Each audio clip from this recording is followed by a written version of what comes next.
Hey guys, tonight we slip into the shadowy back streets of ancient Memphis, right at the Nile's edge.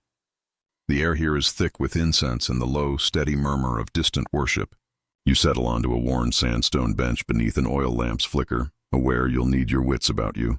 Before we wander any further, if you enjoy this kind of stroll, take a moment to like the video and subscribe. Only if you genuinely like what I do. Drop your location and local time in the comments so we can see where everyone's watching from. Now dim the lights, maybe turn on a fan for a gentle background hum, and let's ease into tonight's journey. You ease deeper into a labyrinth of narrow alleys where moonlight skims painted walls and seems almost neon against the stone. Every surface whispers stories, lives both celebrated and forgotten. Frankincense hangs in the air, mixed with the earthy river perfume, and each footstep sounds like a secret spoken too loudly.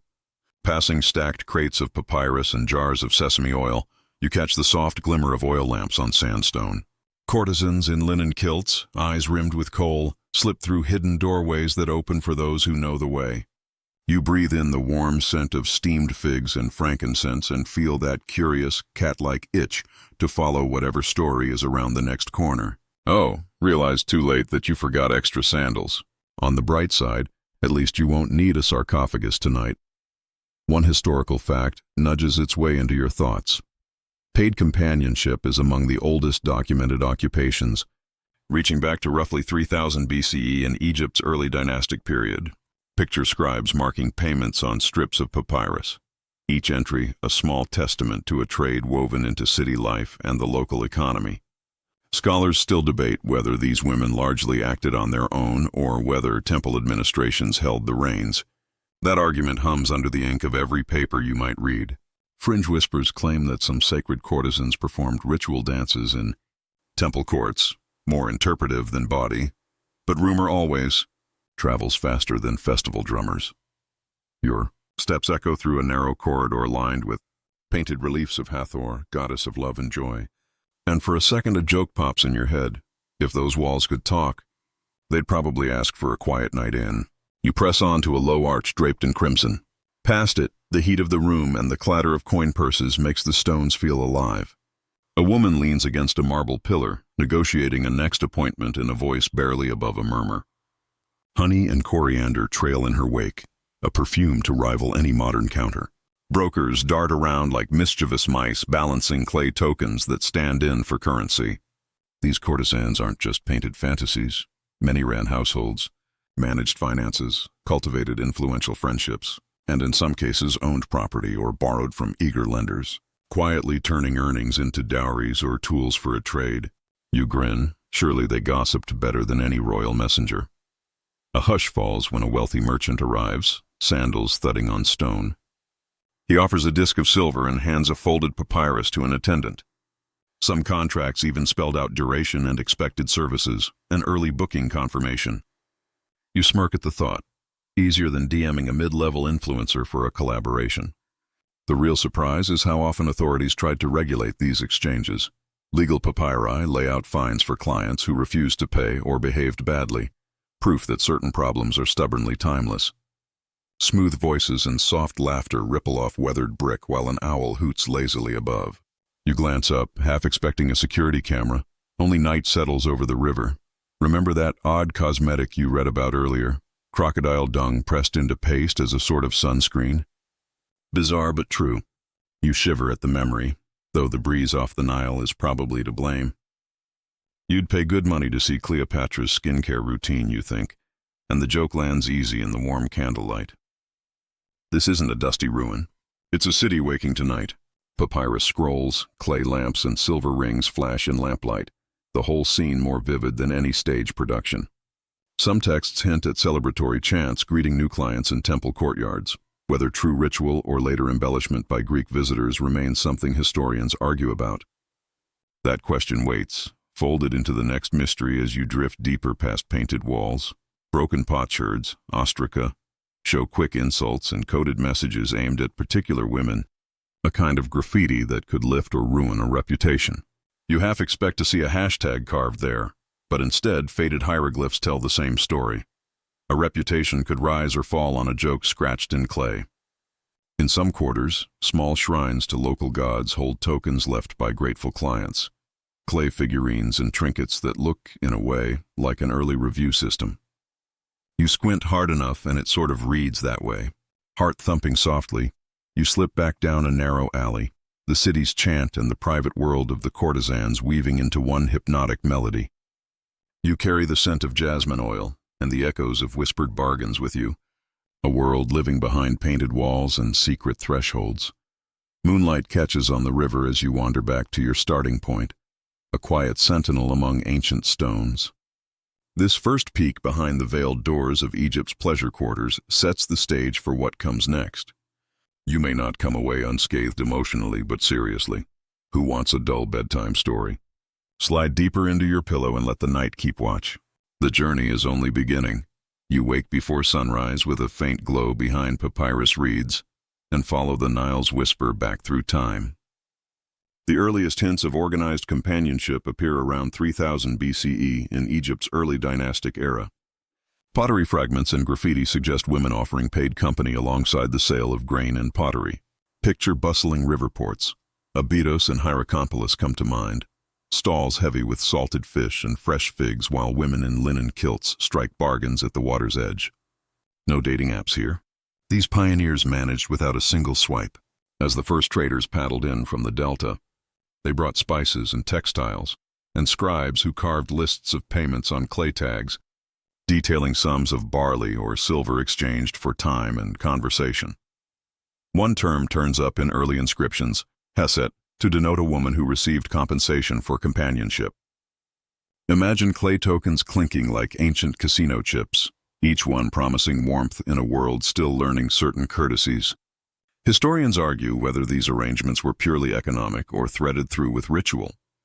Some say Heset performed dances for Hathor in temple courts, a blur of devotion and desire played out beneath pillars carved with feline goddesses, music echoing off stone in a performance part prayer, part private show.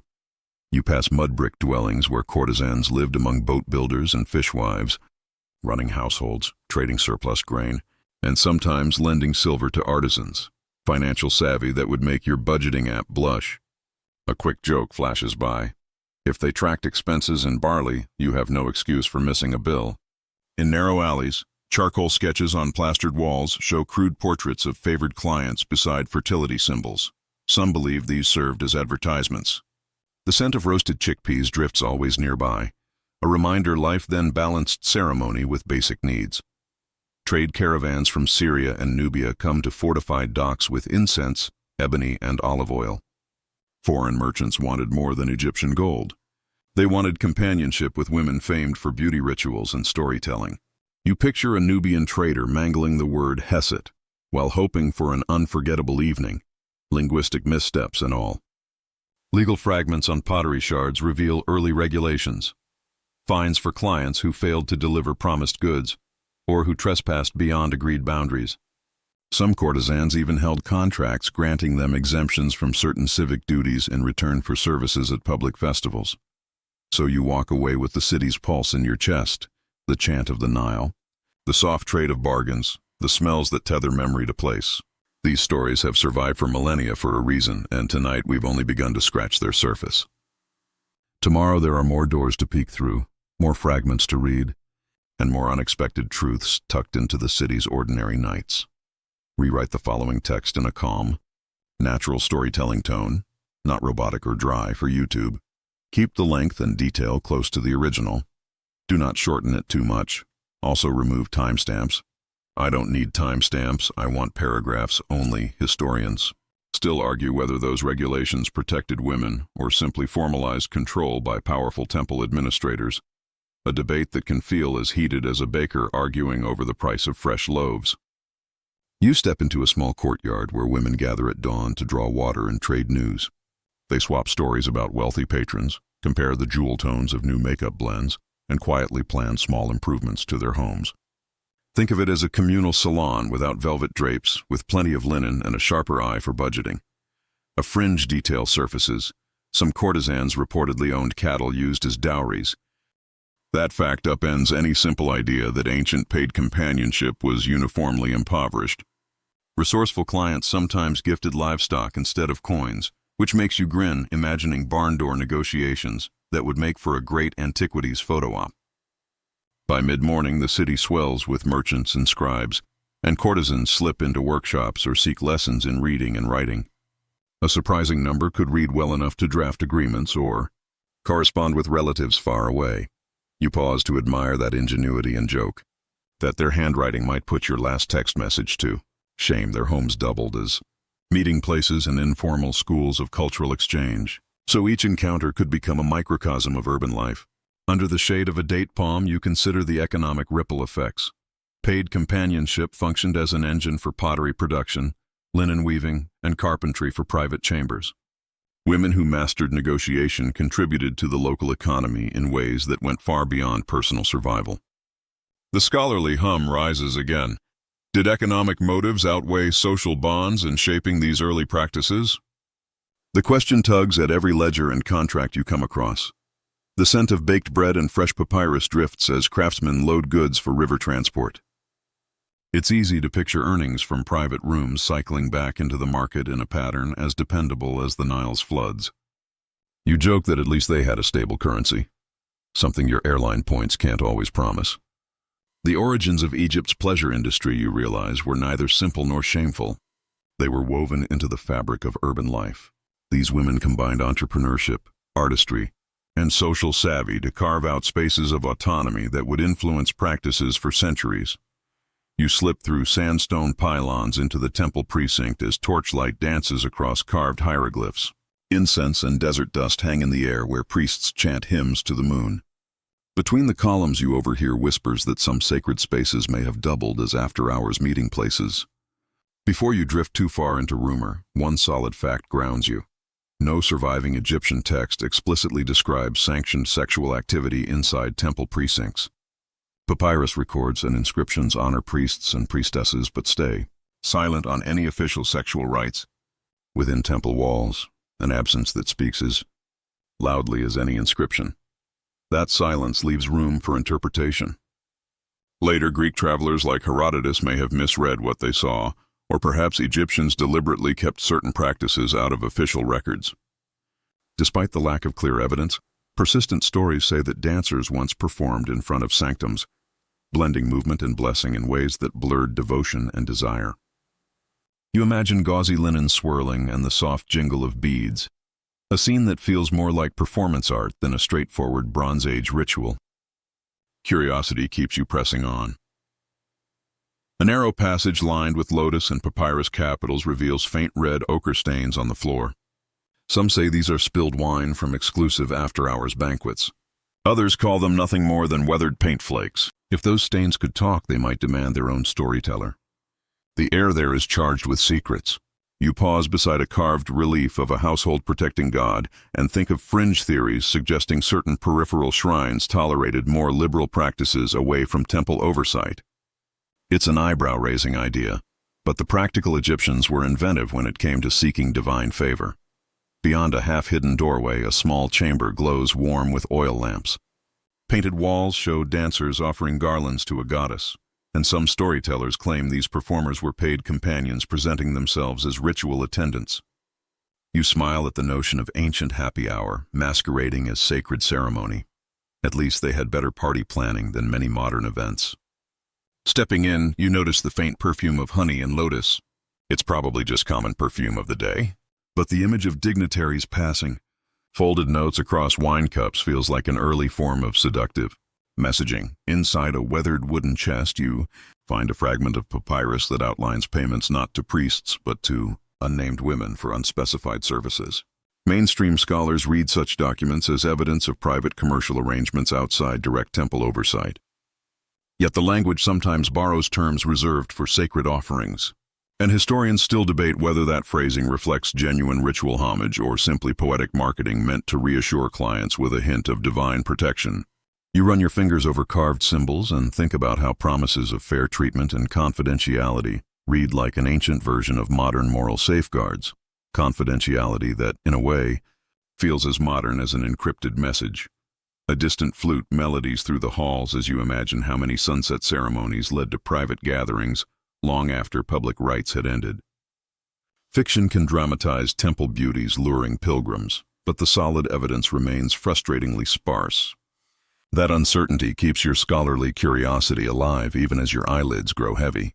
Some accounts suggest dancers used lotus-infused oils to induce mild trances, a kind of sensory enhancement rather than anything sinister. You stifle a laugh at the thought because right now the only thing you'd like anesthetized is your to-do list. Still, aromatherapy as part of ritual doesn't seem implausible in a culture devoted to scented garlands and fragrant ointments. Rooms in the temple served many functions: storage for ritual gear, lodging for sacred barks, and perhaps a few spaces offering discreet hospitality. Mapping function to space feels a bit like playing archaeological minesweeper, but the stakes are higher and the tiles are older. You emerge into open air beneath a sky full of unfiltered stars. The temple pylons stand like patient witnesses to centuries of both worship and whispered scandals. It becomes clear that the truest story probably lies between official silence and exuberant rumor. Sorting fact from fiction feels as delicate as unwrapping a mummy without tearing its bandages. You turn toward the Nile's soft murmur and let the cool breeze carry away some of the precinct's charged energy. The line between sacred and profane remains as elusive as the horizon where water meets sky. Your mind drifts with the current, settling into a gentle wonder. Tomorrow you plan to probe further into everyday realities beyond these sensational legends. But for now you slip through a low mud brick doorway into a courtyard that wakes long before sunrise. The scent of freshly pounded barley and warm clay ovens fills the air. Woven mats lay out to dry beneath a trellis heavy with grapevines, and small oil lamps flicker at careful points to cast shifting shadows. You move quietly so as not to disturb an attendant stirring pots of spiced lentils for a midday meal. One solid historical anchor here: New Kingdom legal papyri record instances where women known to work as paid companions acquired property deeds in their own names.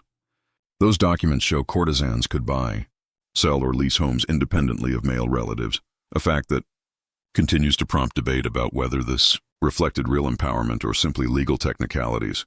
Within a patriarchal system, you follow a narrow corridor lined with wooden shelves of olive oil and rose water. Courtesans manage these ingredients themselves, brewing date beer, mixing herbal lotions, overseeing the household apothecary. A private joke crosses your mind about how their craft skills would rival any modern skincare influencer. Some local tales even claim certain courtesans kept trained monkeys to fetch messages or linens. Fanciful perhaps, but you can easily picture a playful primate adding charm to an evening reception. Appointments are arranged at a low wooden table beneath a lattice window. Scribes sit with reed pens poised over ostraca, jotting names and times in neat columns. Clients paid in silver dibon or sacks of grain and receive tokens marked with dates and codes. An early booking confirmation system. Groups of women tally daily earnings and decide how much to set aside for linens, repairs, or dowries. The financial planning on display is striking. You joke that their budgeting spreadsheets would shame yours. Again, historians debate whether such financial autonomy translated into broader social freedom or stayed contained within certain urban circles, and that unresolved question adds a layer of intrigue to every receipt and ledger you glimpse. You pass into reception rooms painted with papyrus blooms and falcons in flight. A courtesan welcomes a visiting merchant, offers honeyed wine, and reads his pulse with practiced hands. Rituals of hospitality blended with carefully choreographed intimacy. Assistants keep things running, polishing mirrors, arranging trays of fruit, adjusting reed blinds to shape the light. These women oversee small household staffs so they can focus on negotiation and performance. Music threads through the rooms, a dancer practicing, a small lyre tuned, and the private concerts you overhear feel richer than many public festivals you've seen. By midday, you watch women negotiating loans with moneylenders, borrowing silver dibon to expand quarters or buy new linens, then repaying with interest recorded in official ledgers. The courtesans function as micro-entrepreneurs, managing staff, supplies, and finances with a level of logistical skill that offers lessons even to modern career coaches. You slip into a workroom where orders of scented oils are inspected and freshly woven textiles are judged for quality.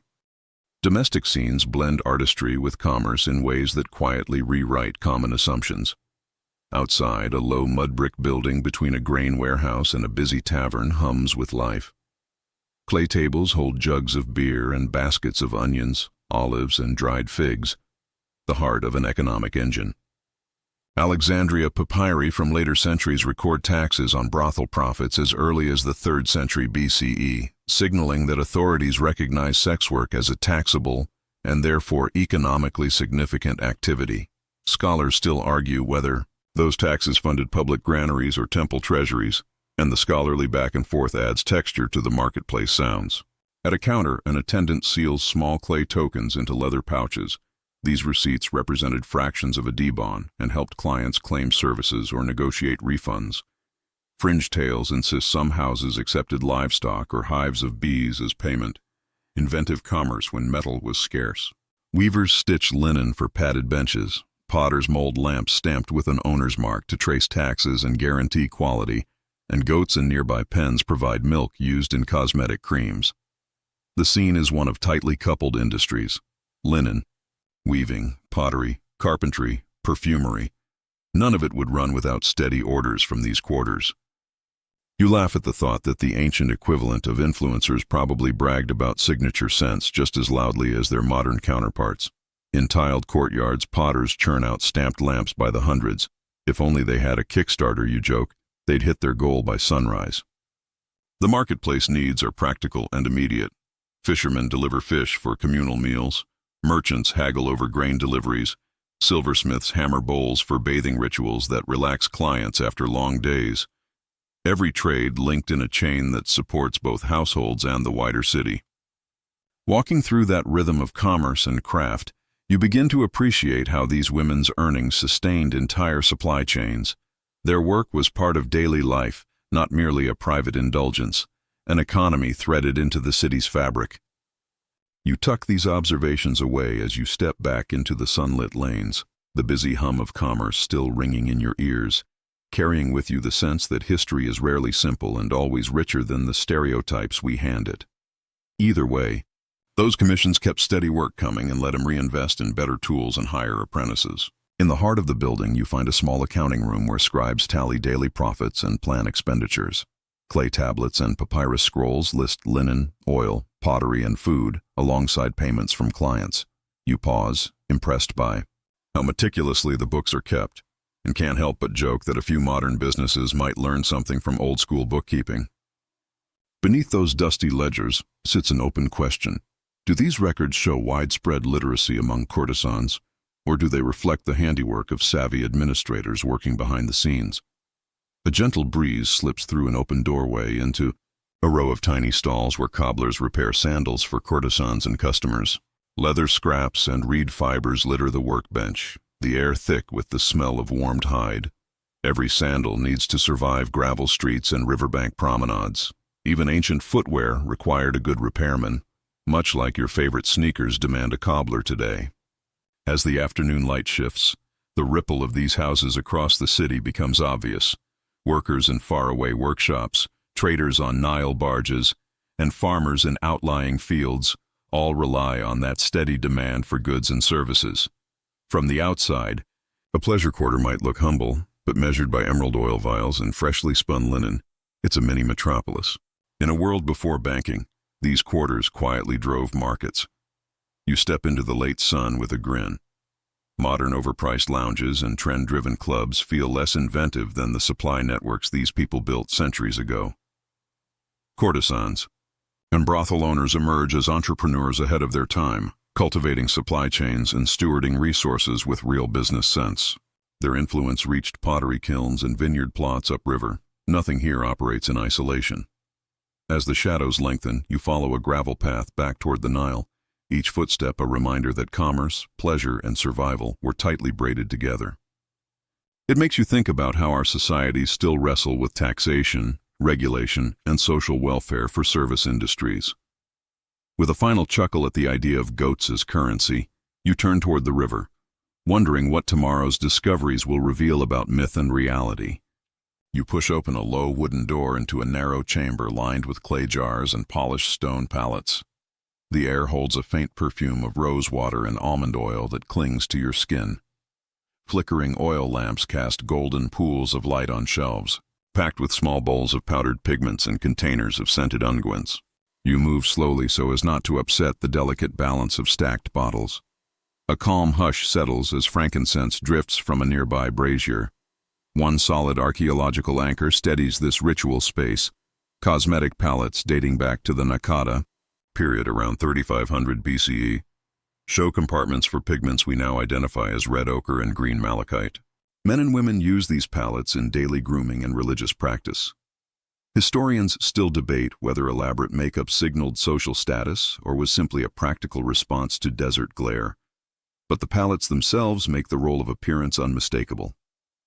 You lift a small bowl of henna powder and imagine skilled hands mixing it into a dark paste that stained nails and hair a deep crimson for days. Courtesans' fingertips likely flashed brighter than any modern manicure. Fringe whispers say some.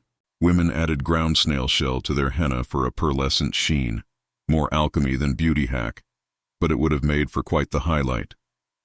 With a reed brush, you sweep green malachite across your eyelids, a bold line against sun-bronzed skin. This eye makeup supposedly reduced glare and helped guard against infections. A quick joke crosses your mind about how natural eyeliners like these outlasted many modern waterproof formulas in desert heat. You examine a jar of soot-like galena used to darken lashes and sharpen the gaze. We now know some of these pigments contained lead and posed health risks in large doses, yet courtesans trusted them to define the eye. A sealed clay pot holds a curious paste, crocodile dung mixed with fat, once said to be used as a sunscreen. Texts include recipes for animal fats and plant oils for skin protection, and scholars still argue whether crocodile dung really helped, or if later writers exaggerated the exotic. You laugh inwardly at the thought of paying extra for a modern sunscreen promising the same mystical edge. Along one wall are imports from Punt and Byblos, vials of cedarwood, bowls of frankincense resin, and flasks of pressed rose. Luxury ingredients arrive by ship and caravan and traded like precious metal. You picture ancient beauty influencers, proudly touting their signature scented blends just as loudly as any celebrity today. Bronze spatulas, small wooden sticks, and reed brushes sit ready for precise application. Dedicated attendants mixed cosmetics each morning and evening to keep colors consistent, like an early makeup counter without the brushes but no less exacting. Under a slanted window, a stone basin holds cool water for washing away layers of paste and pigment. By moonlight, courtesans removed heavy makeup with linen cloths dampened in rose water. The steam and ritual of cleansing feels intimate and familiar. The hum of the Nile becomes a lullaby as you trace a polished alabaster lid and reflect on how appearance functioned as both adornment and tool. Beautiful skin and striking eyes were instruments of persuasion, as practical as any skill in conversation. You smile at the thought that their skincare never needed influencer endorsements to sell out, and you pause to consider what all of this says about status, health, and the everyday technologies people invent to meet both.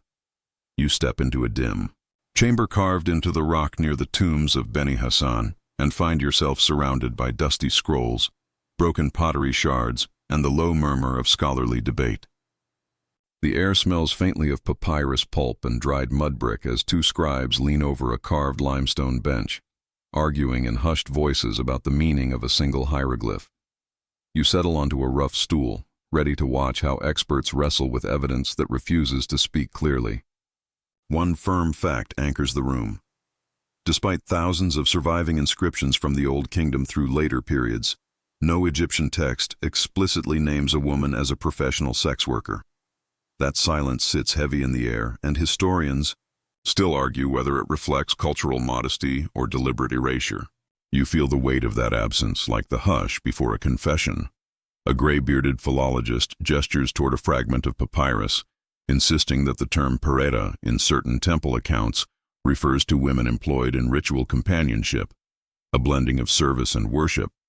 Across the bench, a younger archaeologist shakes her head, saying, "Pereta denotes temple property, not people, and that reading human agency into estate listings risks distorting the evidence." Fringe whispers add spice, an ostracon showing a reclining figure with lotuses beside a seated porter is waved about as proof of clandestine assignations. You smile to yourself. It's a bit like finding a swimsuit in an old photo and assuming there was a wild beach party. Oil lamps make the chipped murals dance. One mural shows elegant women with mirrors, another the clappers of festival processions. Some scholars read those mirrors as symbols of status and self-reflection. Others see coded signals between courtesans and clients. Historians still argue whether the mirrors invited private encounters or simply belonged to elite women at temple feasts. You wonder if modern makeup tutorials are any less. Cryptic. A papyrus economist points to tax records and notes how temple estates list revenues from perishable goods but make no direct mention of payments for companionship. She argues priests treated sex work as part of broader hospitality services rather than a distinct category. Another expert fires back that absence of proof is not proof of absence. Scribes may have used euphemisms to hide sensitive transactions. You chuckle, remembering earlier rumors about crocodile dung sunscreen. Code words often travel faster than certainty. The senior epigrapher passes around limestone shards engraved with faint hieratic script. One shard shows what might be a client's name followed by a small lotus symbol. She suggests it marks membership in a women's guild. A colleague thinks it denotes ritual service or fertility rites. Fringe historians whisper that these symbols were secret codes for brothel locations. A poetic treasure map, if you like. You laugh quietly. Treasure maps usually work better when X actually marks the spot. A slender assistant brings a tray of date wine in clay cups. You sip and join the conversation. Some scholars say Greek travelers like Herodotus misread Egyptian customs through their own cultural lens. Others argue Greek accounts, biased though they may be, cannot be ignored and hint at practices Egyptians chose not to record. Historians still argue whether those testimonies illuminate or distort Egyptian companionship. You joke it's a bit like trusting every influencer's travel review. Your eyes drift to a faded painting of women in flowing kilts offering garlands to a seated deity. Some see a devotional gesture, others an erotic undertone meant to secure divine favor. The debate feels as nuanced as reading tea leaves in a storm. Fringe theory claims ultraviolet scans reveal erotic scenes wiped away by later overseers. Ancient Photoshop. Some quip, and you imagine a curator muttering about version control. As dusk settles, a slender scroll tied with braided linen is unrolled. A list of temple donors and what they offered. Cereals, oils, and personal services. One line reads simply, "When the goddess hungers," a phrase some take as a euphemism for sexual offerings while others insist it refers to symbolic feeding rituals. Historians still argue whether that phrase marks the moment ritual hospitality tipped into erotic territory or remained strictly ceremonial. You bite your lip, aware how a single word or comma can pivot meaning entirely. Infrared images of tomb paintings are brought forth, revealing faint outlines once thought to depict divine unions. One young historian argues their early erotic art connected to fertility cults. Skeptics warn that infrared artifacts mislead, creating shapes where none existed. Historians still argue whether these shadows hold real clues or are simply tricks of degraded pigment. The thrill of mystery is tangible. Ancient walls guard their stories fiercely. Later scribes pass around ostraca graffiti from worker villages. Crude jokes about nightly visitors and nicknames for women provoke laughter and debate. Is this casual mockery or evidence of community acceptance? Historians still argue whether village graffiti reflects broad attitudes or isolated jests among artisans. You smile. Humor, it seems, threads through centuries more reliably than dry legal texts. When the lamps gutter low and the debate winds down, you rise from your stool with no clear verdict. The richness of the scholarly tapestry, texts, images, rumor, and cautious interpretation, feels like a woven cloth where fact and fiction cross threads. You step onto the cool terrace and look out across the desert night. The stars wink like distant patrons. The conversations you heard underscore how much our modern perspective shapes what we call truth. Historians still argue whether the evidence will ever fully reveal the past or leave us chasing shadows. But the questions themselves keep the past alive. You settle at a low bench inside a faded archive room, surrounded by stacks of papyrus and folded letters. The air is cool and slightly musty as you lift the lid of a clay jar labeled in looping hieratic. Inside are bundles of private correspondence tied with linen, whispers from lives that rarely spoke aloud about intimate commerce. Your fingertips brush faded ink as you unwrap the first note and feel an uncanny connection to a woman who once held this very papyrus. One concrete document anchors this moment. A famous papyrus dated to around 250 BCE contains a legal contract between a woman named Apollonia and a client, outlining 30 nights of companionship at a fixed rate, with payment terms, confidentiality clauses, and remedies for breach. It reads startlingly like an ancient service agreement, proof that legal arrangements existed, at least in some cases. Historians still argue whether such contracts were common practice among professional companions or exceptional. Examples tied to wealthier clients. You unroll a second slip of linen and find a personal letter addressed to a friend in a neighboring city, and for a moment the scholarly debates fade. The private voice on that papyrus is ordinary and human. Gossip, concern, small domestic details. It's a reminder that behind arguments over words and symbols are real people whose lives leave fragile traces. You tuck the letters gently back into the jar and step out into the night. The rooms hush, following you as you prepare to follow tomorrow's path, deeper into a world where myth and reality continually entwine. She confesses, in a voice folded into the papyrus, that she's grown fond of her patron's stories more than his silver coins, and wonders, half hopeful if affection might ever count as currency. You pause at the tenderness of that line and picture scribes clutching quills as rumors of courtesans seeking real attachment drift through the archives. A playful whisper says some letters were hidden inside hollowed figs to keep prying eyes away, an early kind of secret messaging that sounds more novel than any spy movie. You grin at the thought.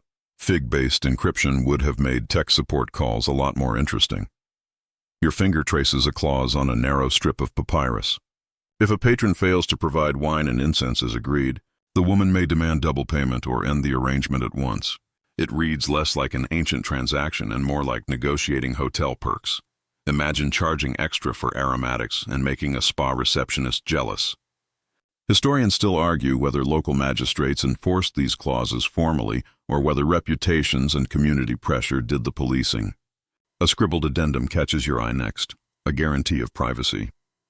Witnesses must be present for exchanges, then swear never to reveal the details.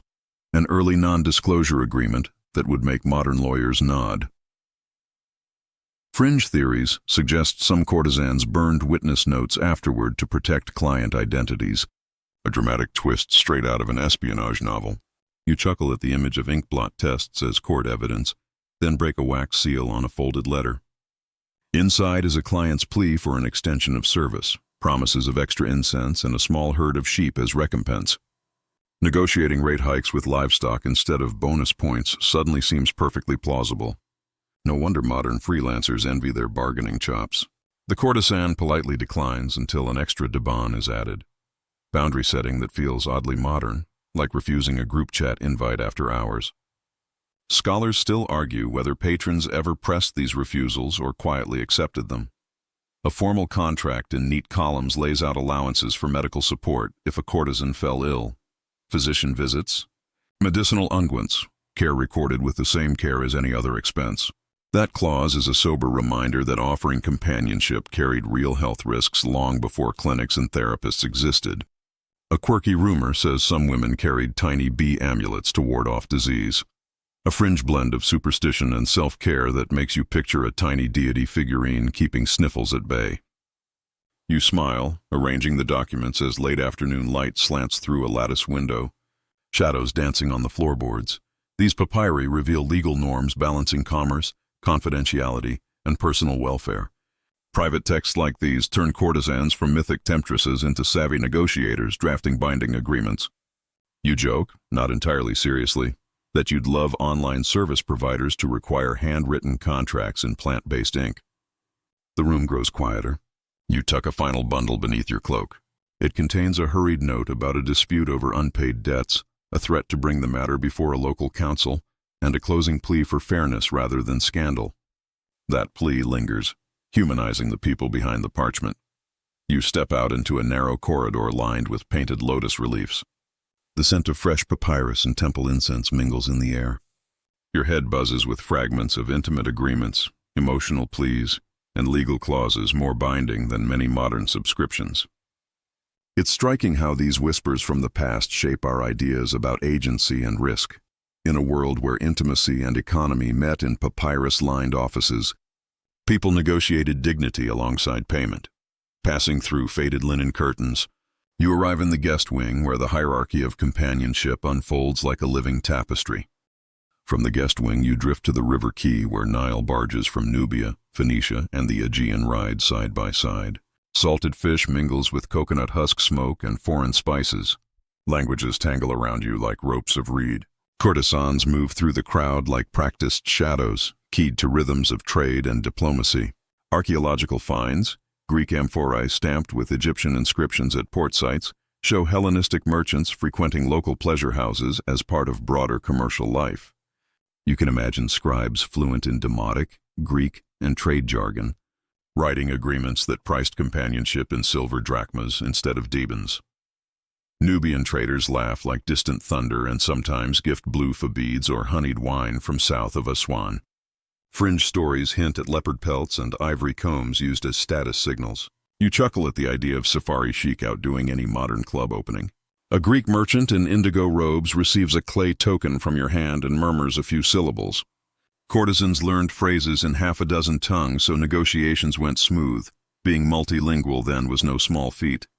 Persian envoys recline on mats sipping saffron-laced rosewater, and rumor says they sometimes staged mock diplomatic ceremonies with courtesans acting as honorary dignitaries, a kind of cross-cultural theater that sealed alliances over shared cups. Foreign gifts could be horses, peacocks, carved ivories, tokens that fueled conversation as much as commerce. Under a trellis you see courtesans threading jasmine crowns and braiding beads into guests. Hair, an opening ritual before more private entertainments. Phoenician sailors hum sea songs and sometimes present grilled fish as tribute. Fringe accounts credit them with introducing amulet charms tied to necklaces. Scholars debate whether foreign visits changed local customs or merely added flair.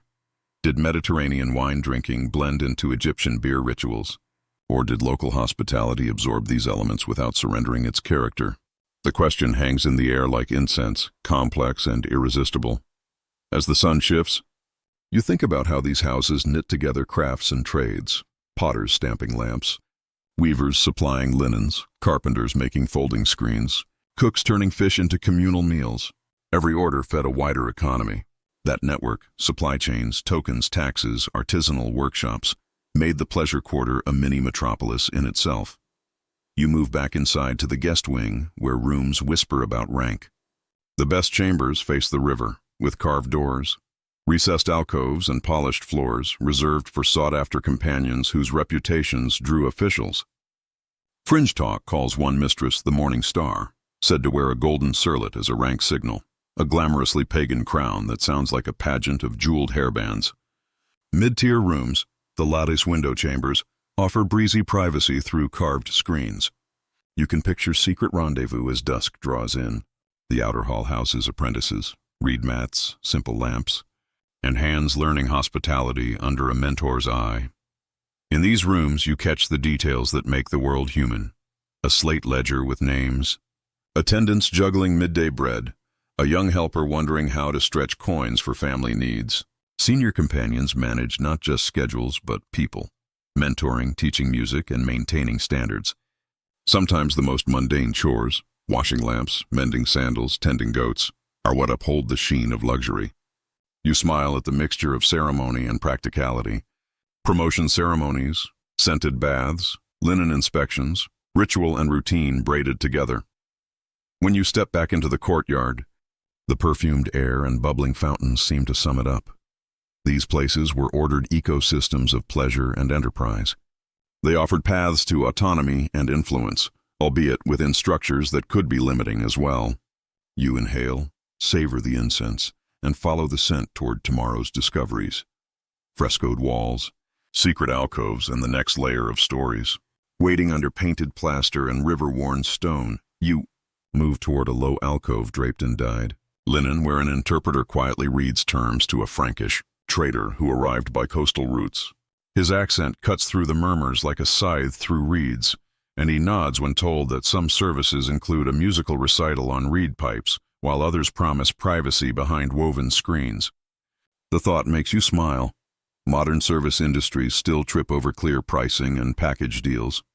Here, the courtesans keep a ledger carved on a polished stone slab.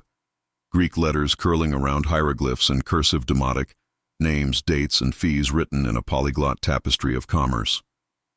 Parchment fragments from distant sites show similar bilingual entries, suggesting cross-cultural companionship had an oddly formal recognition even beyond Egypt's borders.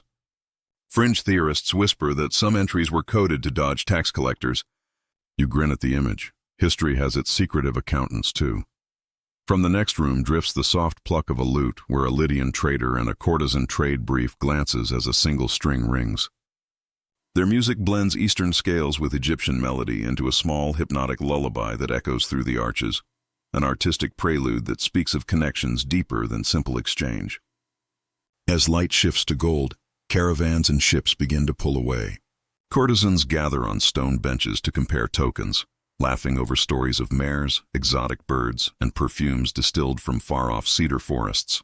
Their laughter is a guide through the day's small camaraderies, a reminder that these places held friendships as well as transactions. You pause at the river's edge as barges slip away beneath a rosy sky.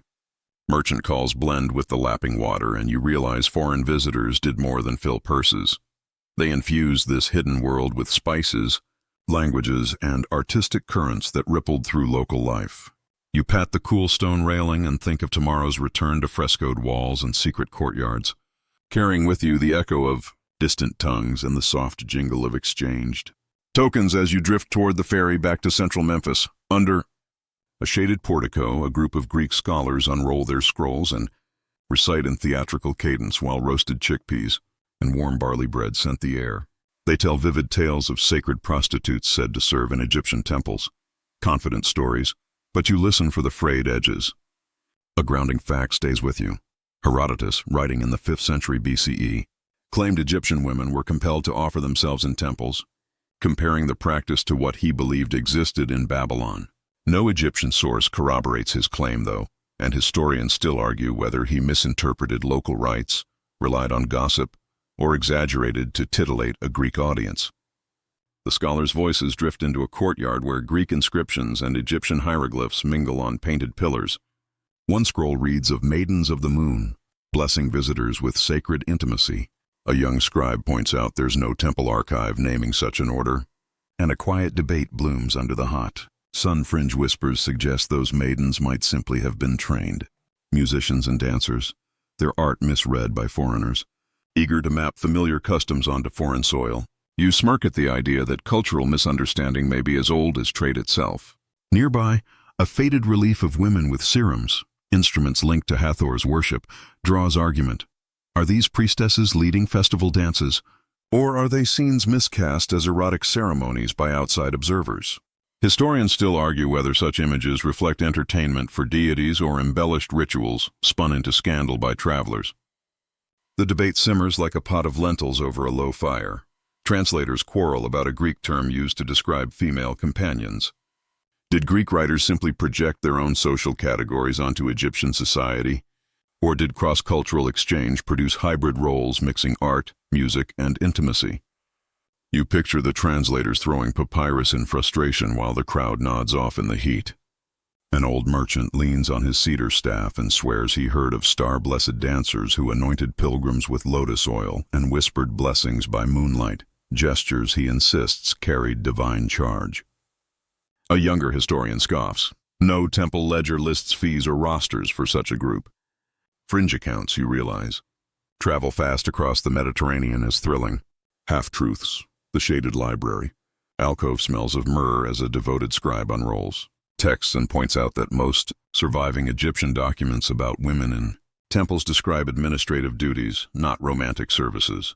If temple courtesans existed, she argues, their roles were either rare or deliberately hidden.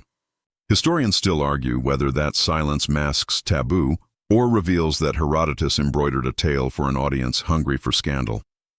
Outside, Greek poets rehearse ballads of veil-lifted maidens whose favors could secure divine blessing for any pilgrim willing to pay, songs that will ripple back to ports and marketplaces and grow in the retelling. You grin at the image of Herodotus as the ancient world's top travel blogger, quill scratching with delight. By dusk, boats pull away and the quay quiets. You step into a sunlit courtyard where two courtesans sit on woven mats counting silver rings and sorting dyed linen. Cedar and warm bread scent the air. Here, away from foreign chatter, you see the dual nature of their lives, privilege braided with stigma. It's tempting to think their world was all indulgence or all hardship, but the truth sways between those extremes, like a small boat on the Nile. A practical fact anchors this balance. Decrees from a pharaoh's reign record instances where courtesans could inherit property, run household workshops, and employ servants, among the few women who could act as independent economic agents. Yet alongside these rights, official complaints, and village records document neighbors grumbling about noisy houses and women whose voices carried into the streets, a polite way of signaling social disapproval. Historians still argue whether these complaints reflect moral outrage, envy of prosperity, or genuine disturbance. You follow a narrow hall painted with boats, lotuses, and offering tables, decor made to impress clients and to soften the sound of gossip drifting from the next room. Apprentices practice singing to Hathor, guided by a senior courtesan who teaches how to blend prayer with storytelling. Fringe whispers say some of these women were chosen to perform sacred songs at festivals, a rare honor that lent them temporary respectability. You smile, because festival performers today still win applause while whispering follows them home. As the evening settles, you carry these scenes with you, foreign traders and local music, disputed texts and vivid rumors, private ledgers and public complaints. The next day promises to trace further the lives of women navigating the space between privilege and peril. Their stories written not only in rumor but in the texture of surviving records, waiting for careful eyes to read between the lines. A side chamber holds a low wooden table where a scroll lies unrolled, detailing a fine imposed on a courtesan who refused service to a minor official during a banquet. The penalty, 2 debon of silver and half a sack of wheat. The record shows she paid the fine and resumed work within a week, a small, stubborn act that makes you picture her shaking her head at the absurdity while still balancing her accounts. Scholars still argue over what such entries mean. Do fines like this reveal oppression, or do they show that these women had enough leverage to refuse, even if it cost them? The question hangs in the quiet like dust motes in a shaft of light. On a sunlit terrace, 3 courtesans recline on cushioned benches, sipping diluted wine sweetened with honey. One fingers a string of imported amber beads, a gift from a grateful client. Another adjusts a wig threaded with blue faience beads. They laugh softly as they trade fragments of the night's conversations. Yet their eyes flick toward the alley whenever a stranger passes, wary of daytime disapproval that turns into furtive patronage after dusk. A clay tablet tucked beneath a date palm records how some pooled earnings to buy small plots of farmland outside the city, plots that supplied grain for households and surplus for market trade. A rumor claims one group donated part of their harvest to a local shrine, an act of quiet philanthropy that doubled as reputation management. You can almost see them measuring barley into baskets, calculating goodwill as carefully as profit. In a shaded alcove, 2 older women embroider linen panels while plotting a petition to a magistrate, seeking protection from an overzealous tax collector. Their voices carry a calm authority, women accustomed to defending their place in a society that both needs and judges them. Historians still argue whether such petitions were often honored or mostly ignored, leaving women to rely on communal pressure and their own resourcefulness. Nearby, musicians pluck a lute while a client lounges on a low bench. These performances are moments of real connection, reminders that companionship could reach beyond the purely transactional. Some sources even describe courtesans as intermediaries, passing messages between merchants, arranging introductions among officials, the old city's informal networking service, with better refreshments. A wooden lattice door opens onto a narrow alley where children have left chalk marks on the wall. Playful cats and boats, but also crude nicknames mocking the women within. Fringe stories say some courtesans paid local youths in bread or coin to scrub the graffiti away, small acts to preserve dignity in a world quick to scribble a verdict. As the day wanes, you enter a quiet atrium scented with lotus and jasmine. A courtesan kneels by a low altar to Taweret, the protective goddess of childbirth, lights a small oil lamp and murmurs a prayer before returning to her work. Whether such devotions offered genuine solace or were pragmatic displays of piety to quiet critics is a matter historians still argue, but the ritual itself is plainly human and plaintive. Later, you slip into a dim gallery beneath a ruined temple annex, where beeswax and old stone perfume the air and faded murals of lotuses, serpents, and robed figures glow in lamplight. This space feels more private and layered with rumor than the orderly halls you've seen. The Turin erotic papyrus, dated to around 1150 BCE, reminds you that erotic imagery and ribald humor circulated openly enough to be recorded. A surviving hint that erotic expression had a place in private entertainment, even if scholars dispute its ritual significance. In a corner, a carved box holds small figurines in suggestive postures. Some read them as fertility tools used in rites, others as amulets or jokes. Either way, their carved faces carry a strange liveliness. A mural of masked dancers holding garlands suggests seasonal festivals tied to the Nile's rise. Researchers debate whether masked processions ever doubled as matchmaking events or remained symbolic.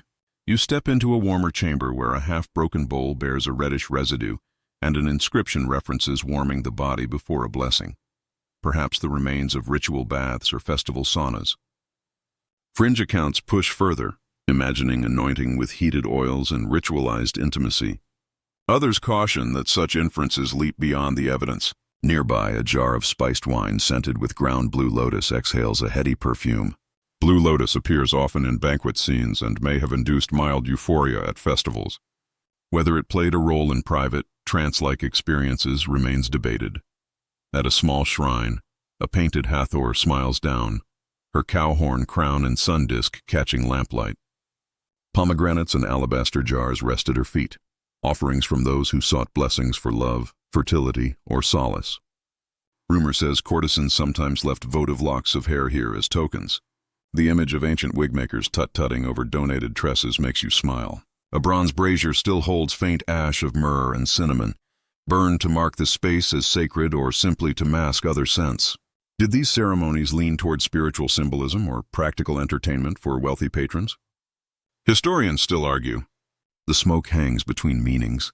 When the chamber quiets and the oil lamps pop and cool, you step back into the desert night under a scatter of bright stars. The gallery's whispers, of ritual, of pleasures that mingled with belief and spectacle, reveal another layer of complexity in how companionship, religion, and performance interwove. With blue lotus and cinnamon clinging faintly to your cloak, you follow a narrow path toward the city's main road, planning to trace the portraits and epitaphs that shaped how these women were remembered. In a quiet scriptorium, reed pens scratch across papyrus, and shelves hold rolled scrolls and bound codices. Formal texts share space with satire and raw emotion. Ostraca and funerary stelae from Oxyrhynchus name women with affectionate epithets, she who brings joy to the harp. Lotus of the evening, suggesting public recognition in certain circles. Yet comic papyri cast similar figures as punchlines, clever tricksters, or spendthrifts. Historians still argue whether these contrasting portrayals indicate social tiers among courtesans, or simply the twin forces of fascination and disdain. A demotic satire tells of a woman who tricks a wealthy merchant by swapping imported wine for colored water while singing his praises, laughter at someone's expense that feels timeless. Beside it, a solemn epitaph honors a woman beloved of Hathor, praised for charity and hospitality. Was this genuine philanthropy or a client-funded reputation polish? The question remains open. A narrative poem about a weaver of nights paints its subject as muse and menace, balm and snare, language that pulls listeners closer by lamplight. Fringe theories suggest such verse might have doubled as discreet advertisement. You imagine poets slipping verses into market stalls like mischievous pamphleteers. Shards of ostraca hold quick jests and caricatures. She dances like the Nile, but her purse empties faster than a summer canal. A line that still brings a grin across millennia. Nearby, a tablet engraved with a hymn to Hathor names women as her attendants of joy, a phrase read by some as ceremonial and by others as euphemistic acknowledgement of companionship during festivals. Historians still argue whether such hymns were commissioned by the women themselves to tie memory to divine favor, or whether they reflect genuine ritual roles. The ambiguity keeps the record alive, inviting multiple readings and leaving the past, for all its fragments, quietly insistive rather than resolved. You step into a quiet side chamber where a low wooden table holds a scroll that records a fine levied on a courtesan who refused service to a minor official during a banquet. The penalty, 2 deben of silver and half a sack of wheat, is paid, and the record shows she was back at work within a week. You picture her muttering at the absurdity while still balancing ledgers, and you feel the tug of the unresolved question that historians still argue over. Do fines like this expose oppression, or do they show that these women could say no and absorb the cost because they had leverage worth protecting? Out on a sunlit terrace, 3 courtesans recline on cushioned benches, sipping diluted wine sweetened with honey. One fingers a string of imported amber beads, another fusses with a wig threaded with blue faience beads. They laugh over the night's conversations, but glance toward the alley whenever a stranger passes, wary of daytime judgment that melts into after-dark business. A clay tablet tucked under a date palm tells you that some pooled earnings to buy small plots of farmland on the city's edge, plots that supplied grain for households and surplus to sell. A rumor suggests one group donated part of their harvest to a local shrine as a way to curry favor with elders. You can almost see them measuring barley into baskets, calculating goodwill as carefully as profit. In a shaded alcove, 2 older women embroider linen while plotting a petition to a magistrate asking protection from an overzealous tax collector. Their voices are calm and authoritative. Women used to defending their place in a society that both depended on and condemned them. Historians still argue whether such petitions were often granted or mostly ignored, but the act itself speaks of agency, petitioning, organizing, insisting on fairness. Nearby, a lute's soft plucked threads through a performance where musicians play while a client lounges on a low bench, small moments of human connection that remind you companionship could extend beyond pure transaction. Some sources even describe courtesans acting as intermediaries, conveying messages between merchants, arranging introductions among officials, and old-fashioned networking service with better refreshments. Wooden lattice door opens onto a narrow alley where children have chalked cats and boats on the walls alongside crude nicknames mocking the women inside. Fringe stories say some courtesans quietly paid children with bread or coin to scrub the graffiti away, small acts to preserve dignity in a town quick to judgment. As the day wanes, you enter a quiet atrium scented with lotus and jasmine. A courtesan kneels before a low altar to Taweret, goddess of protection and childbirth, lights a tiny oil lamp and murmurs a prayer before returning to work. Whether such devotions offered true solace or performed piety to ease critics is debated, but the ritual feels human and private. Later, you slip beneath a ruined temple annex into a dim gallery where beeswax and old stone scent the air and faded murals of lotuses, serpents, and flowing figures glow in lamplight. This place feels secretive in a way the polished brothel halls did not. The Turin erotic papyrus, a reminder that erotic imagery and ribald humor had a place in private entertainment, sits somewhere in the background of your thoughts, preserved, satirical, not documentary, but proof that erotic expression could circulate under the right roof. In a corner, a carved box holds miniature figurines in suggestive postures. Some read them as fertility tools used in rites, others as amulets or jokes exchanged among friends. Either way, they carry a strange liveliness. A mural of masked dancers bearing garlands suggests seasonal festivals tied to the Nile's rise. Scholars debate whether such processions ever doubled as matchmaking events or remained symbolic. In a warmer chamber, a half-broken bowl bears a reddish residue and an inscription about warming the body before a blessing, perhaps traces of ritual baths or sauna-like rooms used in festival contexts. Fringe accounts imagine heated oils and ritualized intimacy in such places. Other voices urge caution, reminding you how easily evidence can be stretched. Nearby, a jar exhales the scent of spiced wine and ground blue lotus, a plant pictured in banquet scenes and thought to induce mild euphoria. Whether it enhanced festival revelry or private trance-like experiences is still argued. At a painted shrine, Hathor smiles with her cowhorn crown and sun disk catching the lamplight. Pomegranates and alabaster jars lie at her feet. Rumor says courtesans sometimes left locks of hair here as votive tokens, an image that makes you picture wig-makers tut-tutting at donated tresses. A bronze brazier still holds faint ash of myrrh and cinnamon, burned to mark the space sacred or simply to mask other scents. Did these ceremonies lean spiritual, or were they practical entertainment wrapped in ritual for wealthy patrons? Historians still argue. The smoke hangs between meanings. When the chamber quiets and the lamps pop and cool, you step back into the desert night beneath bright stars. The gallery's whispers, ritual, spectacle, private rites, reveal complexity in how companionship, belief, and performance interwove. With blue lotus and cinnamon clinging faintly to your cloak, you make your way toward the scriptorium to track how these women were remembered. Inside the scriptorium, reed pens scratch on papyrus and shelves hold rolled scrolls and codices. Some texts are formal, others sparkle with satire or raw feeling. Ostraca and funerary stelae from places like Oxyrhynchus name women with playful epithets. She who brings joy to the harp, lotus of the evening, suggesting that, in some circles, their roles were publicly acknowledged. Yet comic papyri cast similar figures as punchlines, clever tricksters, or spendthrifts. Historians still argue whether such contrasting portrayals reflect social tiers among courtesans or the twin forces of fascination and scorn. You read a demotic satire about a woman who tricks a wealthy merchant, swapping his imported wine for colored water while singing his praises, and you grin. Mockery at someone's expense is as old as writing itself. Beside it lies a solemn epitaph praising a woman beloved of Hathor for charity and hospitality. Such inscriptions spark debate, genuine philanthropy, or reputation polishing funded by grateful patrons.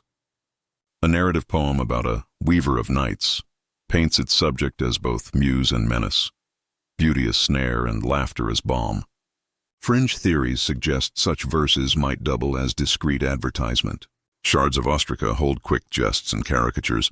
She dances like the Nile, but her purse empties faster than a summer canal, and a tablet hymn to Hathor names women as attendants of joy, a phrase open to ceremonial or euphemistic reading.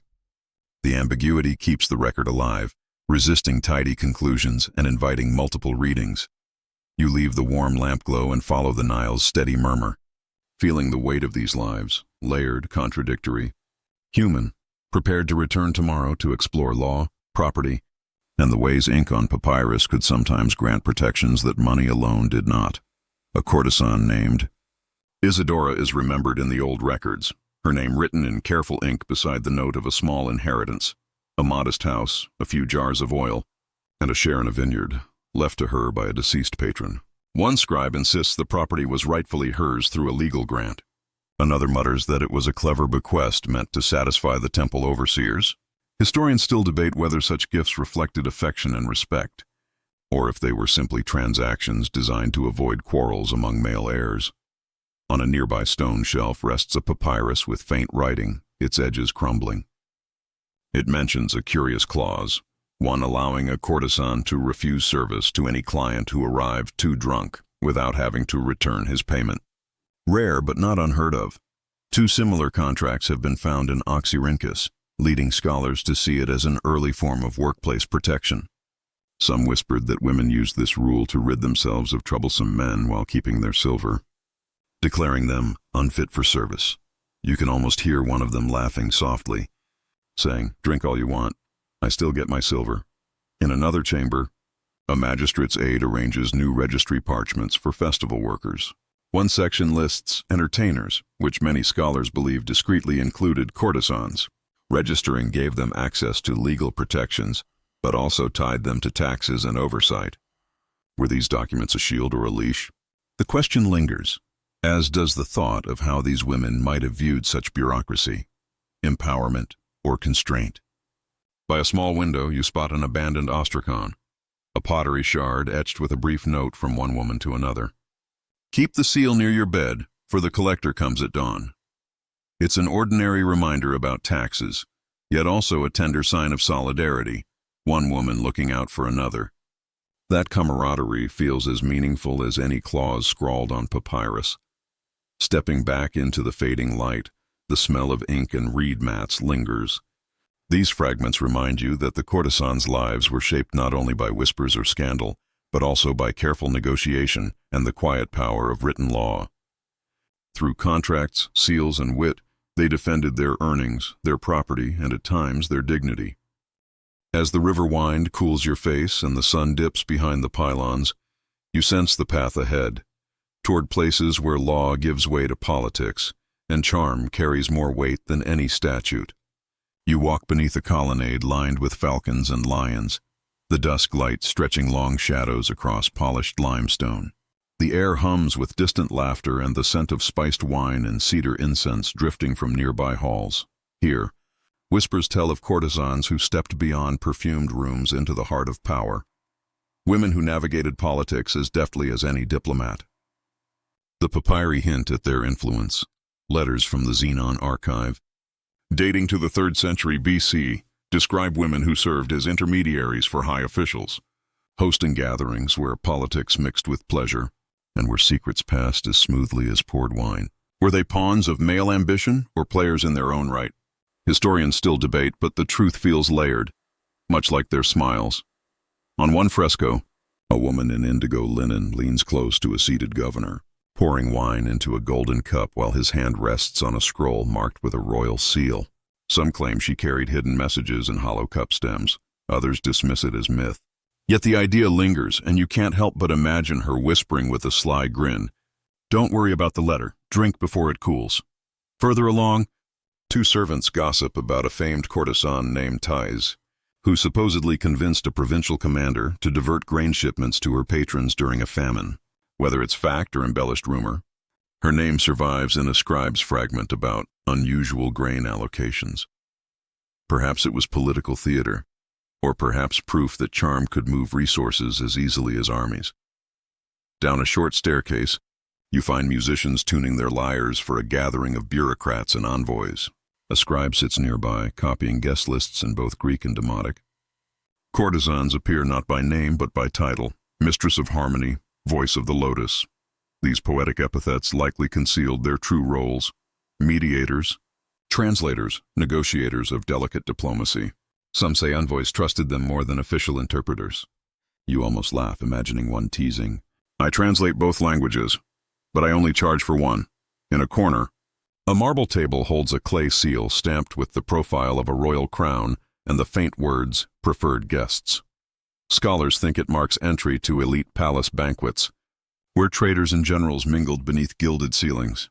Were these women carefully vetted courtiers or unwilling instruments of statecraft? Either way, they stood close to power, close enough to feel its warmth and its danger.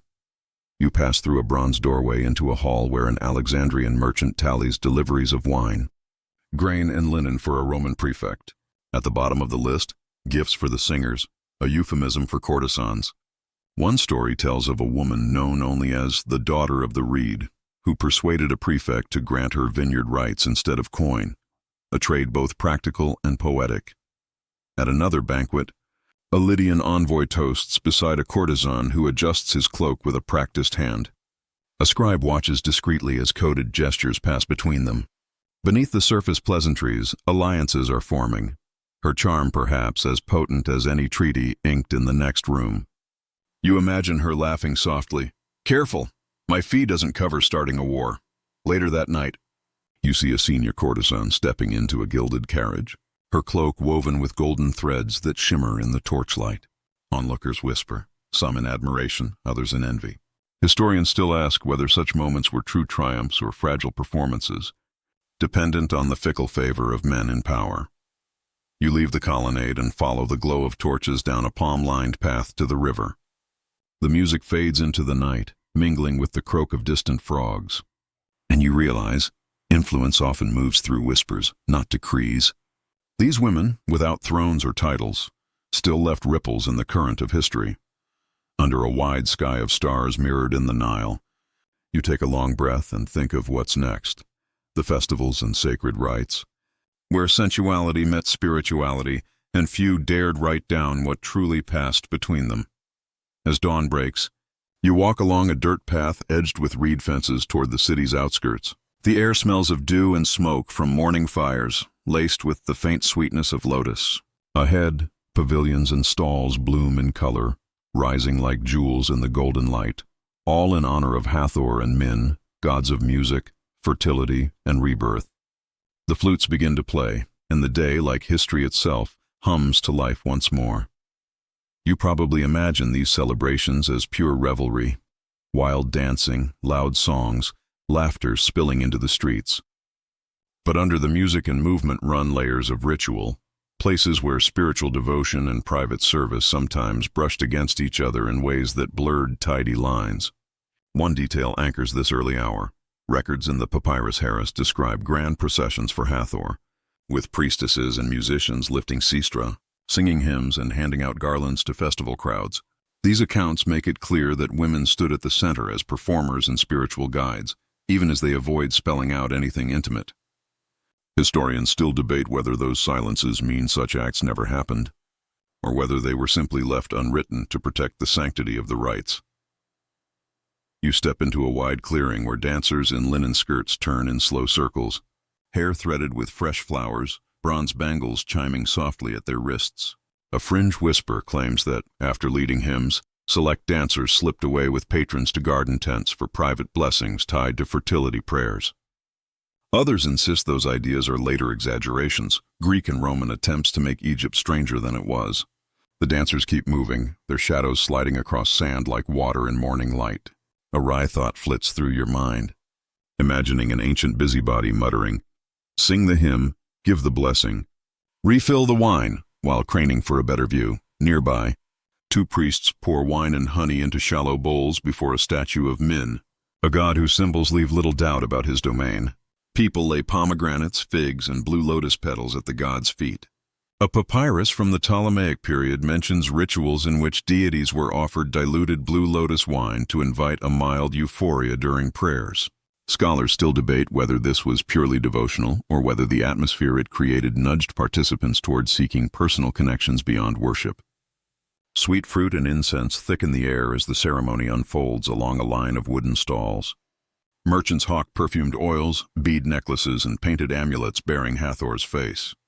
A fringe account suggests some courtesans bought these trinkets not only for adornment, but as quiet signals to select patrons, colors and charms as subtle codes. Skeptics say the purchases were just festive flair. You smirk, picturing a woman tying a green bead to her sash while a merchant whispers, "She's marked for blessings only," and pockets an extra coin. Another stray joke stirs, festival goers trying to decode colors like a puzzle at a street fair.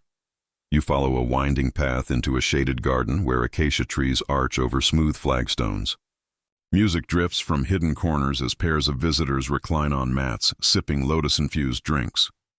The calm feels genuine, yet the layout, secluded alcoves screened with woven mats, hints at layered purposes.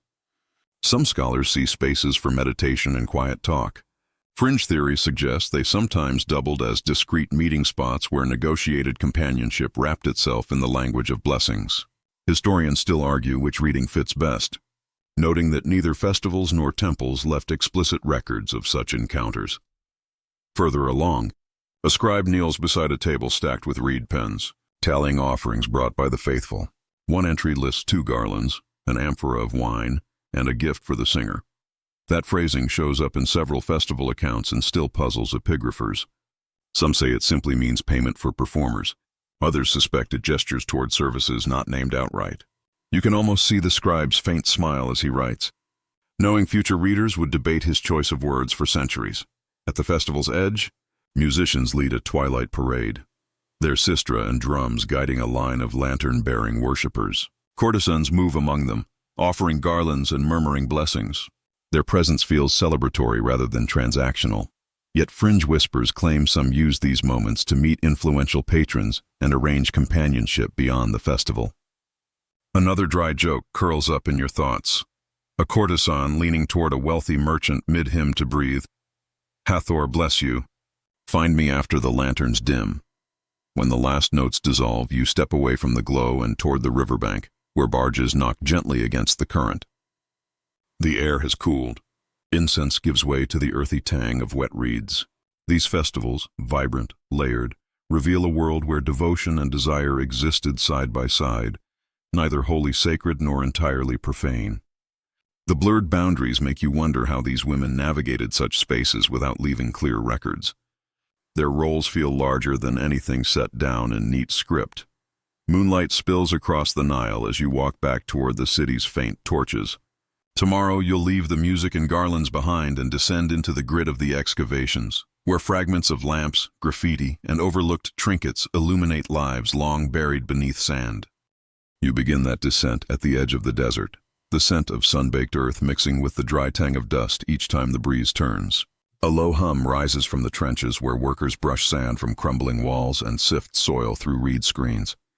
Beyond the orderly rows of pottery shards, archaeologists coax out pieces of lives kept off official scrolls, fragments that whisper stories never meant for temple archives or a scribe's tidy columns.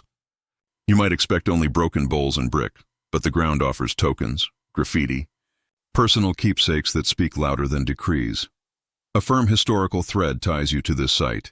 At Deir el-Medina, the workers' village near Thebes, excavations have uncovered hundreds of ostraca, jokes, names, quick sketches, including women with exaggerated features paired with quips about their laughter or their skill at music.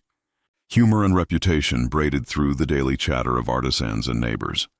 Historians still debate whether these sketches point to courtesans working openly in the community or caricatures of entertainers from nearby quarters. You crouch beside a pit as a small terracotta oil lamp emerges, its handle shaped like a lotus bud. A fringe whisper says lamps like these were crafted for private gatherings, delicate petals meant to glow warmly in dim rooms. Others say they were simply decorative, as common in households as in guest halls. You turn it in your hands, feel faint tool marks, and imagine its soft light flickering on linen drapes while distant music plays. Another quiet joke lingers, the ancient version of mood lighting, no dimmer switch required.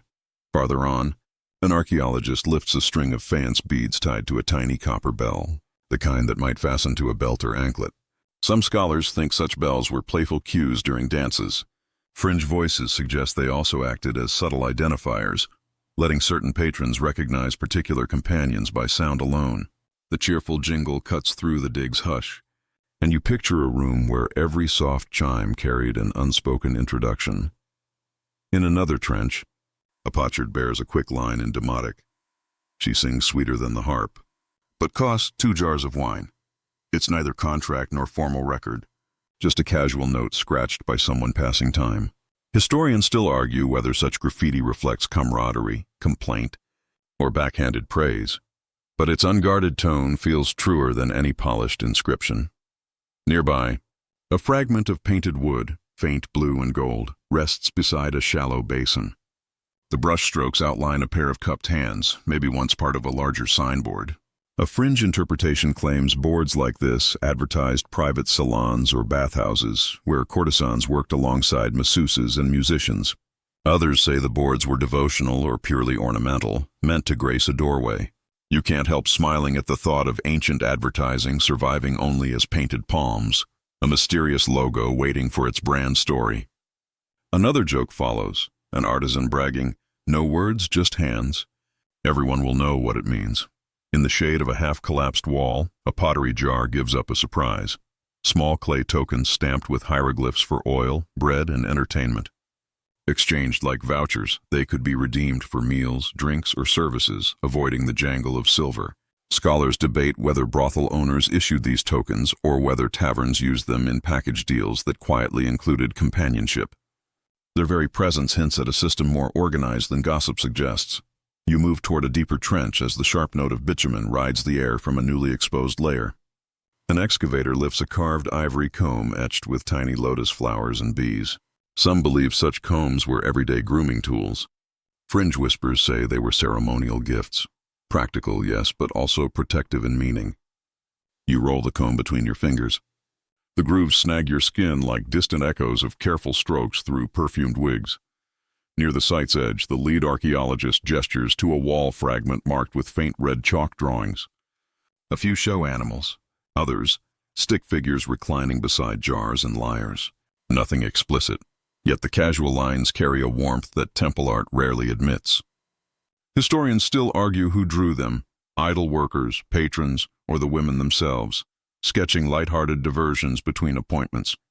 You smile at another mental aside, someone scratching a tiny party scene, unaware future scholars would peer at it through magnifying lenses. As dusk cools the site, workers wrap the lamp, the beads, and the tokens in linen and place them into baskets bound for the conservation tent. Murmurs fold into the wind sweeping across the dunes. These fragments, ordinary yet intimate, show how much of life unfolded outside the neat lines of official records. They remind you that the courtesan's world wasn't only whispered at festivals or captured in contracts. It was etched, strung, stamped into the very objects they handled. The sun slides down, the horizon washed in copper and violet, as you follow the faint thread of torchlight back toward the river. Dust, resin, and the day's heat cling to your cloak. Tomorrow you'll leave the pits and shovels behind and climb into the spaces where the mythmakers lived, the storytellers and traveling bards who turned women's lives into tales that traveled far beyond the Nile. Twilight settles as you follow the curve of a worn cobblestone street to a caravanserai on the edge of a bustling trade hub. The air tastes of date palm smoke and a hint of salt drifting upriver from the Mediterranean.